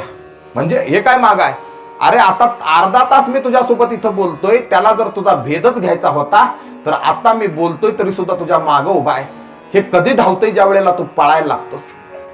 हा कधी धावतोय? ज्या वेळेला तू बापाकडे गेलास तेव्हा धावला. हा कधी धावला? ज्या वेळेला शंकराकडे गेलास तेव्हा धावला. कधी धावला? ज्या वेळेला ब्रह्मदेवाकडे गेलास तेव्हा हा रामबाण धावला. हा रामबाण कशा करता आलाय? तुला वाटतोय तुला मारण्याकरता आलाय, पण नाही, तुझा भेदच घ्यायचा होता तर अजून सुद्धा इथंच आहे. आता मी बोलत असताना सुद्धा त्यानं तुझा भेद घेतला असता, पण तुला त्याला मारायचं नाही. मग त्या बाणाला तुला सांगायचं आहे की बाबा ज्याची चूक केलीस त्याच्याकडे चल, इतरांकडे जाऊन तुला काहीही प्राप्त होणार नाही. चूक कुणाची केलीस दादा? तू सीता मातेच्या चरणावरती चोच मारलीस आणि धावतोस कुठं? तर बापाकडे धावतोस, शंकराकडे, ब्रह्मदेवाकडे धावतोस. जिची चूक केली तिला सर्व भामानं शरण जा हे सांगण्यासाठी हा रामबाण आलेला आहे. कळली चूक जयंताला. कावळ्याच्याच रूपात मध्ये असणारा हा जयंत सीता मातेकडे चुकीची यातना करतो, पश्चाताप व्यक्त करतो. आणि आता मात्र प्रभू म्हणतात की रामबाण सुटलाय दादा, आणि सुटलेला बाण कधी विफल जात नाही. मग काय करू तुझं तेवढं सांग. त्यावेळेला तो कावळ्याच्या रूपातला जयंत म्हणतो, प्रभू दोन्ही दृष्टीनं मी जगताकडे पाहत होतो, ही दुहेरी दृष्टी माझी भेद करा. एका दृष्टीनं मी जगताकडे पाहू दे, याच्याकरता माझा दृष्टीभेद करा. म्हणून कावळा एका डोळ्यानं काना आहे. एकच डोळा कावळ्याचा फिरत असतो बरं का, दुसऱ्या डोळ्यानं कावळा हा आंधळा असतो. का? कारण रामचंद्रानं त्याचा त्यावेळेला दृष्टीभेद केलेला आहे. पण एका डोळ्यानं जे कावळ्याला दिसतंय ते माणसाच्या जन्मात असल्यानंतर सुद्धा दिसू शकत नाही. याचं चिंतन ज्ञानेश्वरीत आलेलं आहे. अतृप्त असणारे जे काही स्थिती आहेत, या अतृप्त असणाऱ्या स्थिती कावळ्याच्या दर्शनाला येतात. म्हणून पिंडावरती झडप घालण्याचा अधिकार कावळ्याला प्राप्त झालेला आहे. का? कारण त्या प्रेताची तळमळ फक्त हा कावळाच जाणू शकतो. त्यामुळे त्याला तिथं स्थान प्राप्त झालेले. याचं चिंतन व्यवस्थित ज्ञानेश्वरीमध्ये आहे. कावळ्याला फार स्थान दिले बरं का ज्ञानेश्वरीमध्ये. दृष्टीभेद जयंताचा केला. हा कोण आहे? तर हा इंद्राचा पुत्र जयंत आहे. याचा दृष्टीभेद केला. अनेक असणारं चरित्र घडलेलं आहे. त्याच्यानंतर रामचंद्र प्रभू माता सीता हे एका वृक्षाखाली बसलेले असतात आणि त्या वृक्षाला बऱ्याच वेली असतात. बऱ्याच वेली त्या वृक्षाला असतात आणि वृक्षाच्या फुलं तोडण्याचं काम हे लक्ष्मणजी करत असतात. त्यावेळेला या दोघांचा संवाद चालू असतो. सीता माता म्हणत असते, का हो या वृक्षाला या वेली लाभल्या, या वेली किती भाग्यवान असतील ना. रामराया म्हणत असतात, नाही नाही, या वेलींनी वृक्षाची शोभा वाढवली म्हणून वृक्षच भाग्यवान आहे. नाही प्रभू, तुम्ही चुकीचं बोलताय. वृक्षाला वेल लाभली म्हणून वेल भाग्यवान आहे. नाही नाही, वेलीला वृक्ष लाभला म्हणून वृक्ष भाग्यवान आहे. ह्या दोघांचं चालू असताना आता या दोघांचं मिटत नाही म्हणून लक्ष्मणाला बोलवलं जातं. सांग म्हणे लक्ष्मणा, कोण भाग्यवान आहे? वेल भाग्यवान आहे का वृक्ष भाग्यवान आहे? त्यावेळेला त्या वृक्षाकडे पाहिलं जातं आणि वेलीकडे पाहिलं जातं आणि त्या वृक्षाच्या वेलीच्या खाली बसलेले दादा आणि वहिनी पाहिली जाते. त्यावेळेला लक्ष्मणजी म्हणतात की दादा, वृक्षही भाग्यवान नाही आणि वेलही भाग्यवान नाही, तू तर तिसरंच काढलं. हो, काय सांगतोस? वेल आणि वृक्ष भाग्यवान नाही? नाही, वेलही भाग्यवान नाही आणि वृक्षही भाग्यवान नाही. मग भाग्यवान कोण आहे? तर या वेल रूपी माता सीतेच्या आणि वृक्ष रूपी रामरायाच्या सावली खाली बसलेला हा लक्ष्मण भाग्यवान आहे. इथं लक्ष्मणाने स्वतःला भाग्यवान म्हटलेलं आहे. वेल आणि वृक्ष भाग्यवान नाही म्हणतात लक्ष्मण. अनेक जाती समाजाचे लोक रामाला आणि सीतेला भेटायला यायचे. भिल्लीनी यायच्या बरं का. त्या ठिकाणी आदिवासी जमातीच्या महिला यायच्या. का? कारण एवढं सुंदर सौजोळ स्वरूप आहे की बाबा काय म्हणून तू वनवासाला आलेली आहेस ग. बघा इथं प्रपंच काय सांगितलेला आहे बघा. मध्यस्थी कुणी करत नाही बरं का. हा प्रश्न स्वतःहून कुणी विचारला नाही की चांगल्या घरची आहेस पण वनवासाला का आलेली आहेस. हे रामायण सांगते. इतरांचा प्रपंच माहिती नसताना त्यांच्या प्रपंचात दखल घ्यायची नाही. त्याच्या प्रपंचाबद्दल जर तुम्हाला काय माहिती नसेल तर तुम्ही स्वतःहून ब्रश सुद्धा त्याच्या प्रपंचाबद्दल काढायचा नाही. का आले, कसे आले, हे त्यांचं नशीब आहे. ते नसतं मागचं कुणी उकरत काढत नाही. आदिवासी जमातीच्या भिल्लांच्या महिला असल्या तरी ते मागचं कुणी उकरून काढत नाही. त्या फक्त बोलण्यासाठी येतात आणि नंतरचं भविष्य कसे असेल हे सांगण्यासाठी येतात. पण मागचं काय घडलंय तुझ्यात की तुला वनवासाला यावं लागलं हे कुणी सुद्धा विचारत नाही. कुणी सुद्धा विचारत नाही. अनेक स्त्रिया येत असतात, बदलून स्त्रिया येतात. एक जणी सांगू लागतात, अगं तिची भेट घेऊन आलीस का, तिची भेट घेऊन आलीस का, अगं सीतेची भेट घेऊन. एवढा परिचय त्या जमातीतल्या लोकांमध्ये होतो. तिथं काही महिला येतात आणि त्याच वेळेला रामाचं लक्ष्मणाचं स्वरूप बघल्या जातं आणि त्या स्त्रिया सीता मातेला विचारतात की का ग, ह्या दोन्हींमधला तुझा पती कोणता आहे आणि तुझा दीर कोणता आहे. त्यावेळेला दोन्ही पुरुषांची ओळख विचारली बरं का माता सीतेला. आता इथं बघा, स्त्री म्हणजे लज्जा भाव कसा आहे या भावाचं दर्शन सुद्धा रामायणात दिलेलं आहे. हे दोन्ही पुरुष कोण आहेत हे सीता मातेला ज्या वेळेला विचारलं जातं त्यावेळेला सीता माता म्हणते की ते जे स्वरूप संपन्न दिसतात ना, जे गौरवर्णी आहेत, आहा ते माझे धाकले दीर लक्ष्मणजी आहेत. आणि ते दुसरे विचारल्याच्या नंतर बघा, आता पतीची ओळख विचारल्याच्या नंतर सीता माता खांद्यावरचा पदर डोक्यावर घेते. नुसता डोक्यावर घेत नाही तर डोक्याचा थोडा असा धरते आणि धरून खाली मान घालते, लाचते. तसं ओळखलं जातं की तो तिचा भ्रतार आहे. सांगायची गरज पडली नाही की तो पुरुष कोण आहे. पदर डोक्यावर घेतला, लाजलीन खाली मान घातली, हा तिचा भ्रतार आहे.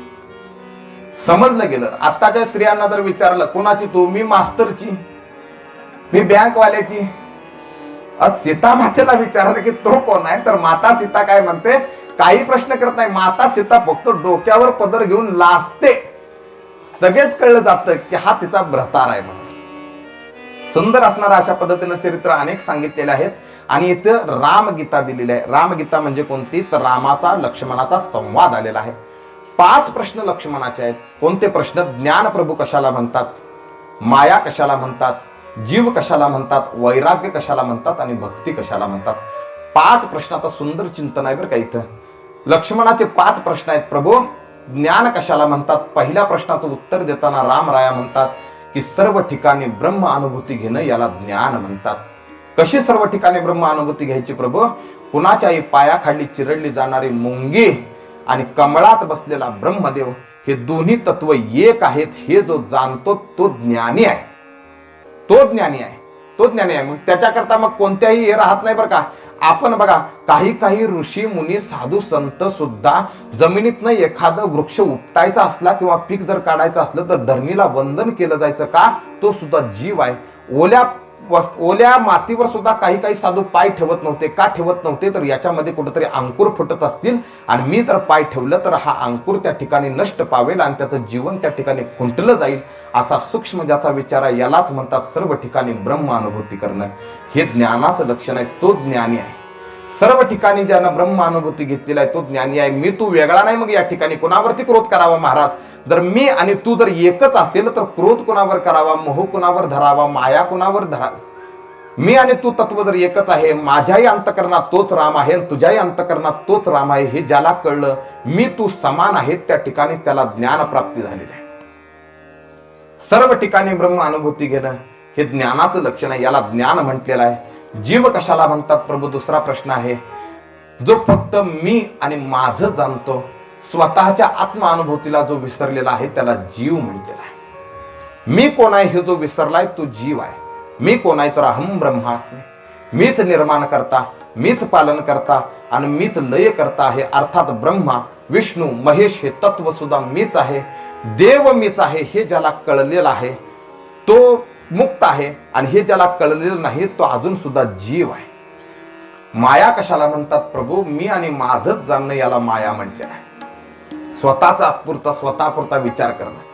देह तादात्म्यामध्ये अजून जो आहे तो मायेच्या फंद्यात आहे. तुकोबारायांचा काय सुंदर अभंग आहे. तुकोबाराय म्हणतात, मी मेलो. कसा मेलो मी? तर मी मेल्याच्या नंतर माझे घरचे रडत नाही. कोण रडतंय? तर रडती काम क्रोध माया. एवढं देह तादात्म्य सोडावं लागतं तर माया सुटली म्हणून समजा. एवढं देह तादात्म्य सोडावं लागतं. कोण आहे मी? तर मी मरण पावलं म्हणे. कसा मेलो मी? तर मेल्याच्या नंतर कोण कोण रडावं? तर रडत जिजाबाई नाही, आवली रडत नाही, महादेव रडत नाही, भागीरथी रडत नाही, गंगा रडत नाही. तर तुकोबाराय म्हणतात, मी मेल्यानंतर कोण रडतंय? तर रडती काम क्रोध माया, म्हणती हाय हाय यमधर्म. माझी मरण देखील म्या डोळा, तो हा सुख सोळा अनुपम्य. कोणतं मरण आहे ते? देह तादात्म्य सुटणं हे मरण आहे. आणि मला सरणावरती ठेवलेला आहे. कोणत्या सरणावरती ठेवलेला आहे? तर त्या वैराग्याच्या शिनी लागल्या शरीरा, त्या वैराग्याच्या शिनीवरती मला ठेवलेला आहे. ज्ञानाचा अग्नी लागलाय आणि हा अग्नी प्रदीप्त झालाय. आणि ज्ञानाचा अग्नी जसा माझ्या मड्याभोवती प्रदीप्त झालेला आहे तसा एक घट फिरलाय म्हणतात तुकोबाराय. हा कोणता घट आहे? देह तादात्म्याचा घट आहे.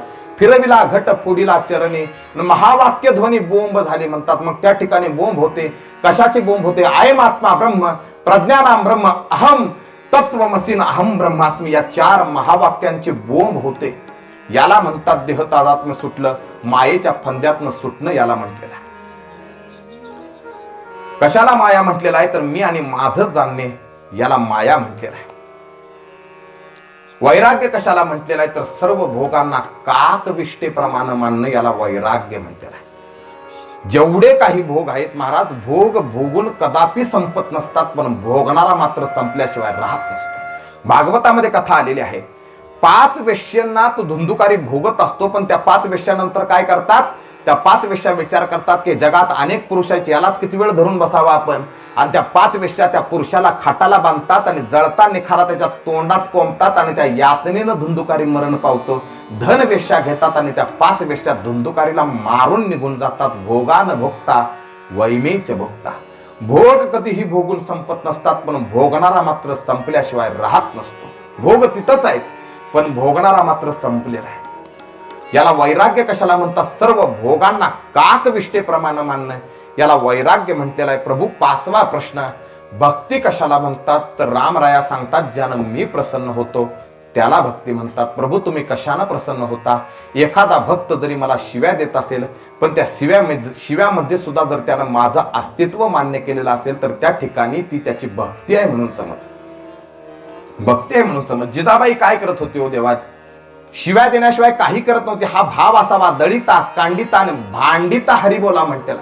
तुम्हाला जर भांडायला कोणी दिसलेलं नाही तर त्या ठिकाणी पदर खवान देवळात या, त्याच्यासमोर भांडा. केलंच म्हणाव, जे काय माझं तू करतोस ते भगवंता तूच करतोस, ही भावना जोपर्यंत येत नाही तोपर्यंत त्याच्या चरणावरती भक्ती ही जातच नाही. का? कारण आपला विश्वास आहे त्याच्यावरती, माझं चांगलं करणार आहे तूच आहेस आणि माझं वाटोळं करणार आहे तूच आहे. ही जिजाबाई आवली तुकोबारायांची धर्मपत्नी जाणून होती. माझं वाटोळं लावलंय त्यानंच लावलंय. कुणी लावलंय? तर त्या विटेवरच्या मालकानं लावलेलं आहे. जन्मभर माझा पती ह्याच्या नावानं टाळ कुटत बसलेला आहे. एके दिवशीचा प्रसंग आहे महाराज. महादेव नावाचा तुकोबारायांचा मुलगा आहे, त्याला मुतखडा झालेला असतो आणि हा मुतखडा काही केल्या बरा होत नसतो. 8 दिवस तुकोबारायांचा पत्ता नाही. घरी 8 दिवस तुकाराम महाराज आलेच नव्हते. आणि 8व्या दिवसानंतर 9व्या दिवशी ज्या वेळेला तुकोबारायांचं भजन जिजाबाईच्या कानावर ऐकू आलं, त्यावेळेला मुलगा आतमध्ये तळमळत होता की बाहेरच आली आणि हाताला वडतच तुकोबारायांना घरात आणलं. घरामध्ये बसवलं, गळ्यातला विणा काढला, विणा दुसरीकडे ठेवला, हातातल्या चिपळ्या खाली ठेवल्या, महादेवाला उचललं, मांडीव टाकलं. डोळं फाडून बघा जरा याच्याकडे काय झालंय. 8 दिवस झालं पोराला लघवी झाली नाही म्हणे, मुतखडा त्याचा तटलेला, त्याला काय वैद्य औषध वगैरे काय करायचं आहे का नाही तुम्हाला? का आयुष्यभर त्या विट्याचं त्या पांड्याचंच नाव तुम्ही घेत बसणार? जरा पोरं टारा बघा घरामध्ये कशी रडत आहेत ते. आणि त्यावेळेला पाहिलं त्या पोराचं मुख तर खरंच महाराज लघवीनं झाल्यामुळं व्याकुळतेनं महाराज विवळत होता तो महादेव. त्याच्या मस्तकावरनं हात फिरवला जगद्गुरु तुकोबारायांनी, म्हटले की जगातला सर्वात मोठा वैद्य महादेवा हा माझा परमात्मा पांडुरंग आहे, जो धन्वंतरी आहे, आणि त्याचं नाव एकच आहे, पथ्य नाम विठोबाचे अनेक वाचे न घे.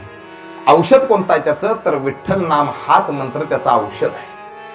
म्हणून विठ्ठल ब्रह्मरस घेई काढा, ब्रह्मरस घेई काढा, ब्रह्मरस घेई काढा,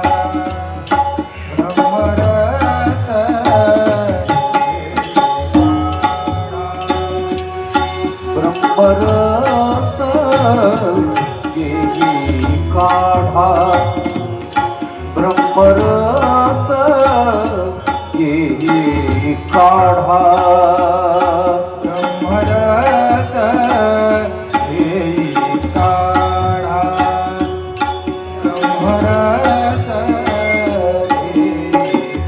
काढा.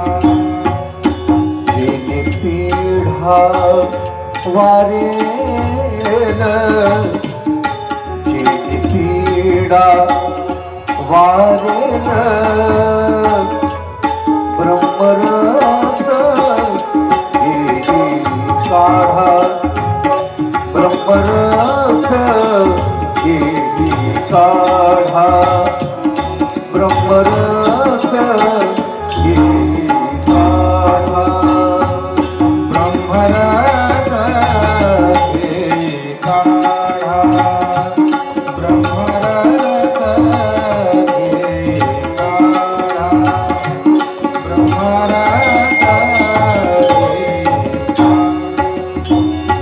भवरोगा ऐसे काय, भवरोगा ऐसे काय, आनिक काय शुल्लके, आनिक काय शुल्लके, ब्रह्मरस घेई काढा, ब्रह्मरस घेई काढा, जिने पीडा वारेल, जिने पीडा वारेल, ब्रह्मरस घेई काढा, ब्रह्मरस घेई काढा, ब्रह्मरस घेई ब्रह्मरस घेई काढा, ब्रह्मरस घेई काढा, ब्रह्मरस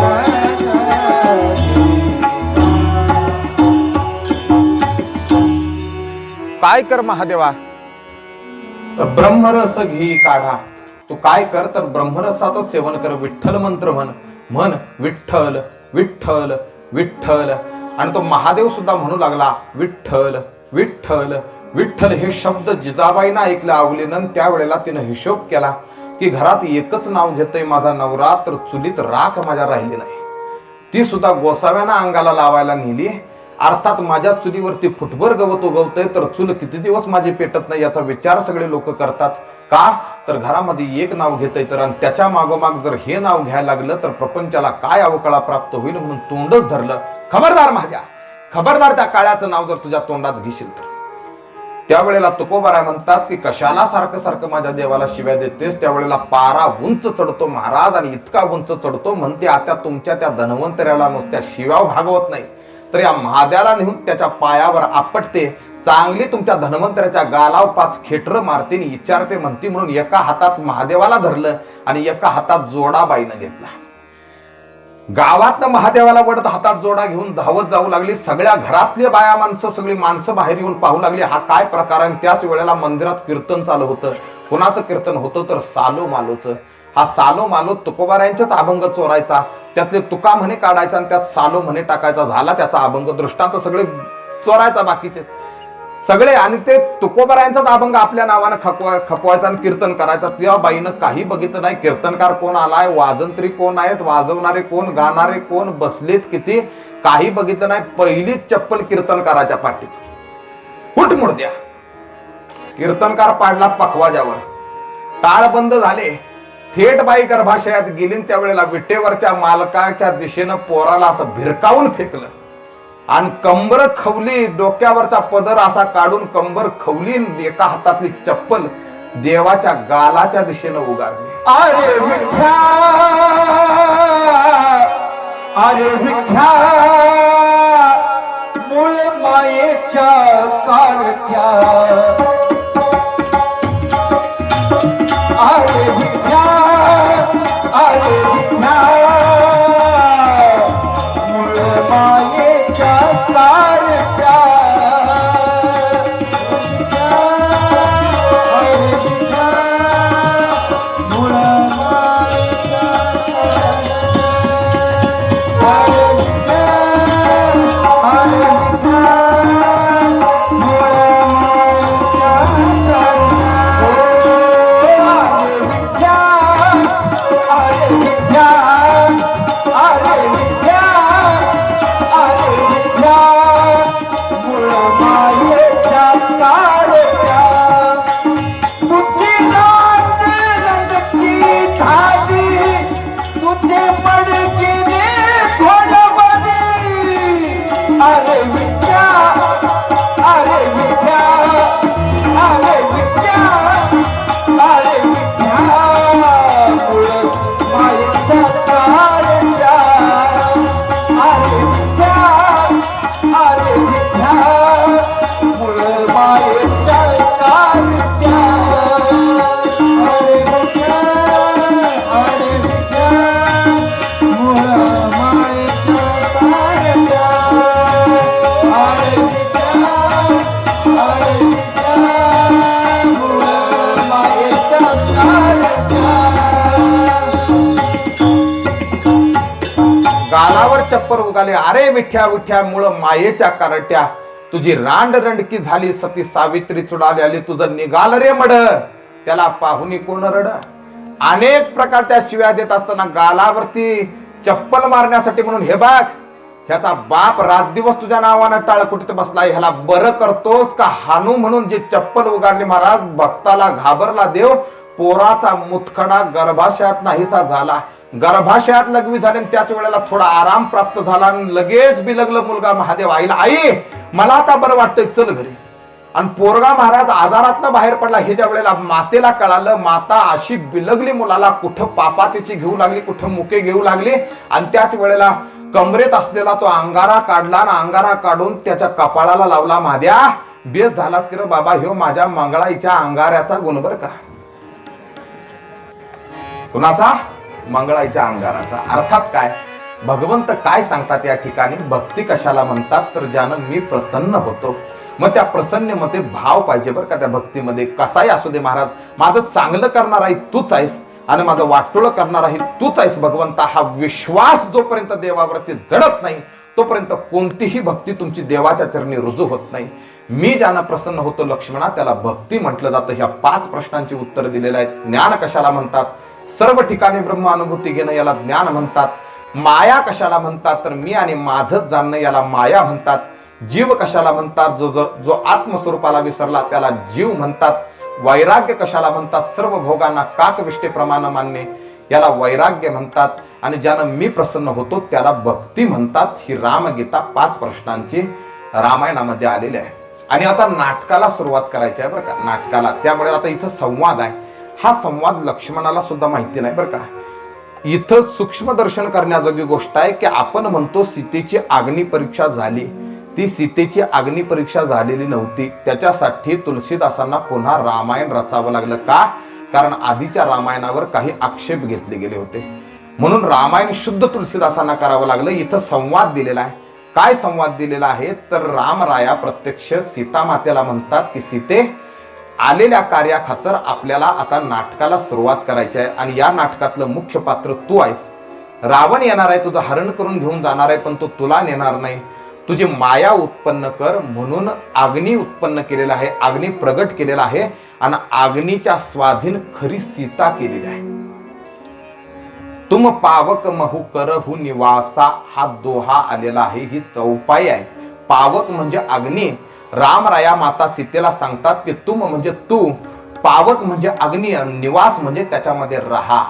आणि जोपर्यंत मी निश्चितरांचा नाश करून येत नाही तोपर्यंत अग्निदेवाला सांगितलंय माझी सीता सांभाळा.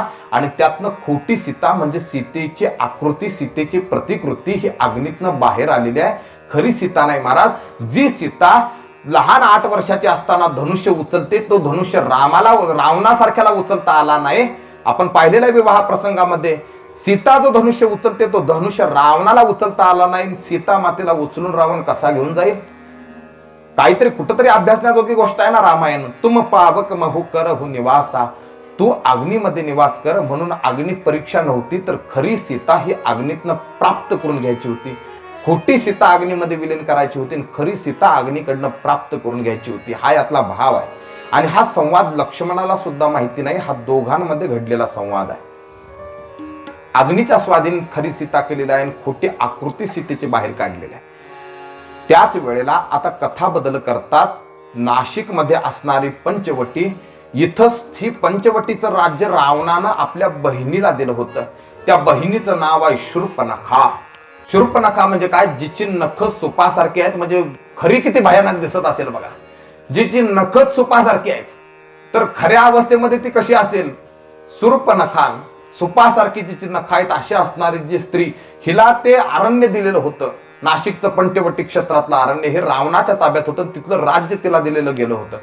आणि त्यावेळेला ती पाहते तर कुटीमध्ये कोणाची तरी बांधली गेली आहे. त्या कुटीमध्ये 2 युगल पुरुषांना पाहते आणि तिच्या मनात विवाहाची इच्छा उत्पन्न होते, पाणी ग्रहणाची इच्छा उत्पन्न होते. पण ही शूर्पणखा कोण आहे? तुलसीदासजी काय म्हणतात बघा.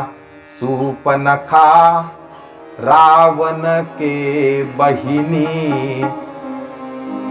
शूर्पणखा कोण आहे तर ती रावणाची बहीण आहे. आणि दुष्ट हृदय दारुण अस अहिनी. किती दुष्ट हृदय ही. असं अहिनी म्हणजे सर्पिणी, जी जन्मल्यानंतर पिलांनाच खाऊन टाकते. अशा पद्धतीने ही दुष्ट हृदय आहे. शूर्पणखा रावण के बहिणी, दुष्ट हृदय दारुण असं अहिनी. अशी असणारी शूर्पणखा ही एक सुंदर रूप धारण करते, रामरायाजवळ येते, रामाजवळ टेप लावते. कोणता टेप लावते तर तुम सम पुरुष नमो सम नारी. ब्रह्मदेवानं कदाचित तुझ्यासारखा पुरुष निर्माण केला नाही ना ब्रह्मदेवानं कदाचित माझ्यासारखी स्त्री निर्माण केलेली नाही. काय तुझं नाव आहे तर माझं नाव म्हणे रामचंद्र आहे. नाव सांगताना सुद्धा त्याच्याकडे दृष्टी ठेवलेली नाही. याला राम म्हणतात. कोण आली, काय आली, काही नाही. चरणाकडे तिच्या पाहिलेलं आहे. चरणाकडे पाहूनच तिला उत्तर देतात. अजून मान उंच करून कोण आली हे पाहिलं सुद्धा नाही. तर मी तुझ्यासारखा पुरुष नाही, माझ्यासारखी नारी ब्रह्मदेवाला नाही. कदाचित दोघांचं मिलन होण्यासाठी अजून दोघांनाही मोकळं सोडलंय. ते म्हणजे मी मोकळा नाही, तू अशील मोकळी. बरं, ही मोकळी नव्हती. हिचंही लग्न झालं होतं पण रावणाने हिच्या नवऱ्याचा वध केलेला होता. आणि त्याच्यामुळे विषयासक्ती राक्षसिणीच्या अंतकरणात होती. कामातुर भावनेनं रामाकडे आलेले आहे. पण आता कामाचाच लगाम ज्यानं हातात ठेवलेला आहे तो काय गेला शांत आपल्या समोर बसू देणार आहे का? म्हणजे आपण दोघं लग्न करू इच्छितो ते म्हणजे माझं पहिलंच झालेलं आणि दुसरी हळद काय मला अंगाला लावून घ्यायची नाही. ही माझी पत्नी आहे असं. हा, पण तुला सुंदर म्हणतेस ना तर माझ्याही पेक्षा देखणं आहे. कोण ते बघ म्हणे भात्याला धार लावतंय तिकडे. आणि लक्ष्मणाकडे तिला पाठवलं. लक्ष्मणाचं स्वरूप पाहिलं तर लक्ष्मण खरंच महाराज स्वरूपवान होते. लक्ष्मणाचं रूप पाहिलं तर म्हटले कशाला उगाच त्याच्याकडे पहिली गेली, हेच देखणं आहे म्हटली. आणि त्याच्याजवळ प्रस्ताव मांडला कशाचा? पाणी ग्रहणाचा म्हणजे लग्नाचा. तिथेही तो स्टेप चालू केला. तुम सम पुरुष नमो सम नारी. तुझ्यासारखा पुरुष नाही बाबा, माझ्यासारखी नारी नाही. कदाचित ब्रह्मदेवानं दोघांचं लग्न व्हावं ही ब्रह्मदेवाची इच्छा आहे म्हणून या अरण्यामध्ये मला पाठवलं असेल. त्यावेळेला लक्ष्मणानं बघितलेलं पण लक्ष्मण हे सांगत नाही बरं का. आता लक्ष्मण सुद्धा डॅम्बिस आहे तिथं, त्याच्यावर आहे लक्ष्मण. लक्ष्मण सांगत नाही की माझंही लग्न झालेलं आहे. लक्ष्मण काय म्हणतोय असं पण एक गोष्ट लक्षात ठेव, काय तुझं नाव आहे तर माझं नाव म्हणे शूर्पणखा. शूर्पणखे एक गोष्ट लक्षात ठेव, सेवकाला कधी सन्मान प्राप्त होत नसतो, व्यसनाला कधी धन प्राप्त होत नसतं, आणि वैभिचाराला कधी सन्मान प्राप्त होत नसतो. तू वैभिचारणी आहेस. वैभिचारणी का बरं? वैभिचारणी का? स्वतःहून नारीनं वराची याचना करणं, एखाद्या पुरुषाकडे जाणं हे वैभिचारणीचं लक्षण नाही तर कोणाचं लक्षण आहे म्हणे. वैभिचारणी आहेस तू. सेवकाला कधी सुख प्राप्त होत नसतं, कारण सेवा करण्यातच त्याचा जन्म जातो, सुखाचा आणि त्याचा संबंध नसतो. व्यसनाला कधी धन प्राप्त होत नसतं, जो व्यसन करतोय त्याचा आणि धनाचा संबंध नाही, कारण सगळं धन व्यसनात जात असतं. व्यसनाला कधी धन प्राप्त होत नाही, वैभिचारण्याला कधी सन्मान प्राप्त होत नाही. वैभिचारणी स्वतःहून मुलाकडे येतेस आणि लग्न इच्छेची यातना करते. याचा अर्थ याच्या आधी किती जणांच्याकडे गेलेला आहेस तू? किती जणांकडे याच्या आधी नाही म्हणजे पहिली तुझ्याकडे आलेले खोटारडी मी बघितलेला आहे. माझ्या दादाकडे पहिली गेली होतीस. माझ्या समोर जर इथं खोटं बोलत असतील तर याच्या आधी कुणाकुणाकडे गेली असशील तू? क्रोधायमान होते महाराज. क्रोधायमान होऊन म्हणते कशा करता चाललंय, हा मानत नाही, तो मानत नाही. परत म्हणजे दादालाच जाऊन विचार म्हणे. परत दादाकडे जाते. दादा म्हणतो मी करू शकत नाही. त्यालाच जाऊन विचार. इकडं तिकडं 5-6 फेरे होतात आणि खऱ्या स्वरूपामध्ये प्रगट होते. त्यावेळेला अकराळ विकराळ तिचं रूप आणि सीतेवरती धावू लागते. त्यावेळेला रामराया लक्ष्मणाच्या दिशेनं अंगुली निर्देश करतात. लक्ष्मण काय केलं? 4-1 आडवा हात. आता लक्ष्मणानं समजलं की दादाचा संकेत काय आहे. 4 बोट म्हणजे काय? 4 हे वेद असतात आणि वेदाला श्रुती म्हटलेलं आहे. आणि श्रुतीला कर्ण म्हणजे कान सुद्धा म्हणतात. ऐकणं ज्याला म्हटलेलं आहे त्याला श्रुती म्हटलेलं आहे. याचा अर्थ दादा 4 गोष्ट म्हणतोय. म्हणजे राक्षसीन उभी आहे तर 4 म्हणजे वेद होतात. तर वेदांचा आणि राक्षसीचा संबंध दिलेला आहे. म्हणून इथं कोणता अर्थ धरायचा तर श्रुती धरलं पाहिजे. श्रुती सुद्धा 4 आहेत. वेदांना श्रुती म्हटलेलं आहे. श्रुतींना कान म्हणतात. म्हणजे 4 बोटांना दादाला कान सांगायचा आहे. आणि 1 म्हणजे काय तर ही जी उभी आहे, 1 हा स्वर्ग असतो. आणि देहातला स्वर्ग कोणता असतो तर देहातला स्वर्ग नाक असतं. कितीही जरी देखणी पोरगी असली तरी जर नाकात गेली तर म्हणतात नकटी आहे. अर्थात काय, दिसायला किती सुंदर असली तरी देहातलं सौंदर्य कशात आहे? देहातला 1 स्वर्ग कोणता आहे तर 1 म्हणजे स्वर्ग. आणि देहातला स्वर्ग कोणता तर देहातला स्वर्ग नाक. म्हणजे 4 म्हणजे श्रुती कान, 1 म्हणजे स्वर्ग नाक. नाक कान कापून टाक. उचलला महाराज त्यानं तलवार. जसे धावणारा इतक्यामध्ये महाराज कानही आणि नाकही कापले. रक्तबंबाळ अवस्थेमध्ये खरदूषणाकडे गेली. दादा धावा म्हणे. धर्माचे भाव आहेत बरं का हे खरदूषण त्या अरण्यामध्ये. काय झालं? काय झालं दिसत नाही का म्हणे? नाकातनं रक्त येते, कानातनं रक्त येते. धर्माची बहीण आहे तुमची, जा त्यांचा बदला घ्या. आणि बदला घेण्यासाठी किती सैन्य घेऊन येतात तर 36,000 सैन्य घेऊन खरदूषण येतात. आणि एकच बाण रामराया सोडतात. कोणता बाण आहे तो मायावी बाण असतो. सगळ्यांमध्ये प्रत्येकाला राम दिसतो आणि एकमेकाला राम राम राम राम राम म्हणून एकमेकाला संपवतात. त्यांचा उद्धार होतो का? राम राम म्हणत मेले. खरदूषणाचा त्या ठिकाणी उद्धार होतो. मग पळते, अशी पळते, लंकेतच जाते. लंकेमध्ये रावण अशा ठिकाणी बसलेला आहे. रावणानं थोडी घेतलेली आहे आणि रावणाच्या पुढं डान्स चालू आहे. अनेक अप्सरा सगळेजण याच्या ताब्यात होते. त्यावेळेला मग गायन वादकांना म्हणतोय जरा वाजवा, तबला वाजवा, जरा संगीत द्या, साथ द्या. अप्सरांना म्हणतोय नाचा, नाचा म्हणतोय अप्सरांना, जरा तबला द्या, साथ द्या, संगीत द्या. मला जास्त झालेलं आहे म्हणे, कारण का मला नृत्य करायचं आहे, तुमच्यासोबत नृत्य करायचं म्हणून. आता ताल बिघडलेला आहे बरं का. हातामध्ये बाटली घेतोय, उठतोय, पुन्हा पडतोय. ताल बिघडलेल्या अवस्थेमध्ये पुन्हा नाचा म्हणतोय त्या अप्सरेंना. नाचा नाचा नाचा म्हणत असताना त्याच वेळेला त्या ठिकाणी नाकान कापलेली ही शूर्पणखा आली. शूर्पणखा आली. सगळेजण शांत वातावरण झालं म्हणे. काय शांत वातावरण झालंय? तुमची बहिणाबाई आली म्हणे, तोंड बांधून आलेली आहे. काय झालंय बघा, तोंड खाली घे. तोंड खाली घेतल्याच्या नंतर नाकान कापलेलं दिसलं. त्यावेळेला रावण म्हणतोय की काय झालं बहिणी, काय झालं? तुला लाज वाटत नाही लंकेश? ते म्हणे कशाची लाज, कशाची लाज? अरे ज्या राज्याची नीती चांगली नसते, आता इथं उपदेश करते बरं का भावाला. काय उपदेश करते? अरे ज्या राज्याची नीती चांगली नाही त्याचं राज्य टिकत नाही. संगतीनं कुसंगतीनं संन्यास तत्वाचा नाश होतोय. आता हे कुठनं सुचतं हिला या वेळेला काय माहिती? कदाचित लक्ष्मणाचा बाण लागल्यामुळे तर सुचलं नसावं. काय म्हणते? कुसंगतीनं संन्यासाचा नाश होतो. ज्या राजाची नीती चांगली नसेल त्याच्या राजधर्माचा नाश होतो. ज्या घरात दारुड्या जन्माला आला त्याच्या खानदानाचा नाश होतो. तुला लाज वाटत नाही? बहिणीसमोर दारू पितोस लंकेश? आणि मग थोडी रावणाची उतरली जाते. काय झालं, काय झालं? नाकान गेलं माझं. कुणी केलं हे? 2 युगल पुरुष आलेले आहेत. त्याच्या आधी सांगते की सुंदर असणारी सीता हे मध्ये घालते. काय मध्ये घालते? कारण तिला माहित आहे की रावण कोण आहे. दोघांचं वर्णन करत नाही, मध्ये काय घालते? सुंदर असणारी सीता आहे म्हणे तिथं. मग तू कशाला गेलतीस? तर खरंही सांगत नाही, खोटंही बोलत नाही. ती म्हणते पाणी प्यायला गेलते. आता पाणी प्यायला गेलते म्हणजे काय? पाणी ग्रहणासाठी गेलते. पाणी ग्रहण म्हणजे लग्नाचा प्रस्ताव ठेवणं. खोटंही सांगत नाही, खरंही बोलत नाही. पाणी प्यायसाठी गेलते म्हणे. तिथून पाणी तर दिलंच नाही, वर्ण मला शिव्या दिल्या म्हणे. जा तुझ्या दादाला जाऊन सांग. मग तर ते चौताळ, दादाला जाऊन सांग. काय सांग? कशा करता गेलीस? तर पाणी पिण्याकरता गेले, पाणी ग्रहणा करता गेले. कुणाच्या पाणी ग्रहणा करता? तर तुझ्या. का? तर त्यांची एक सुंदर सीता नावाची स्त्री आहे म्हणे तिथं. काय सांगावं, हा हा तिचं लावण्य. आणि रावणाला वाटतं एखादी स्त्री जर स्त्रीचं सौंदर्य सांगत असेल तर खरंच ती किती सुंदर असेल. स्त्री कधी स्त्रीचं वर्णन करत नाही, कारण स्त्रीला आपल्यापेक्षा कोणी सुंदर नाही हे वाटत असतं. पण एक स्त्री एखाद्या स्त्रीचं जर वर्णन करत असेल तर ती खरंच सीता किती सुंदर असेल. आणि त्याच्या मनामध्ये येतं की खरंच सुंदर आहे ती. हो, लावण्य, तुझी मंदोदरी सुद्धा त्याच्या पुढे काय नाही. आता मंदोदरीचं सौंदर्य असं सांगितलंय रामायणामध्ये की मंदोदरी जर एखाद्या वांझोट्या वृक्षाच्या खाली गेली तर मंदोदरीचं सौंदर्य असं आहे की त्या मंदोदरीच्या सुंदरतेच्या सुवासानं वांझोट वृक्ष प्रफुल्लित व्हायचं, प्रसूत व्हायचं. एवढी मंदोदरी, नावातच सुंदरता आहे, मंद उदरी म्हणून मंदोदरी. कमनीय जिचा बांधा आहे कमरेचा, अशी असणारी ही मंदोदरी ही सुंदरतेचं लक्षण आहे. या मंदोदरीच्या पुढे सीता कोणच नव्हती. सीता रंगानं रामायणात सावळी आहे. मंदोदरीच्या पुढे सीता काहीच नाही, पण तिच्या मनात बिंबवलेला आहे की मंदोदरीपेक्षा सुद्धा सुंदर आहे ती. तुझा लग्नाचा प्रस्ताव पाणी ग्रहणाचा त्या ठिकाणी घेऊन गेलते आणि त्यानं मला शिव्या दिल्या आणि सांग म्हटला तुझ्या दादाला जाऊन असं. आता बहिणीचं नाक तुझ्या कापलेलं आहे, समाजात तुझी निंदा होईल म्हणून वेळेच तुझ्या बहिणीवर ज्यानं घाव घातला तो तुझ्यावर घाव घालायला मागं पुढं पाहणार नाही, म्हणून वेळेत सावध हो आणि जा त्या दोघांना ठार कर. हे जसं भावानं ऐकलं तसा पहिले म्हणे तू जा. खरं दुसऱ्याकडे गेली नाहीस? गेलते. मग स्वाहा म्हणजे मेले. मेले? हो. कोणी मारलं? रामानंच मारलं. मग हिशोब लावला बरं का, रावणानं हिशोब लावला. रावणानं मनात विचार केला, हा सात्विक विचार रावण करतोय बरं का.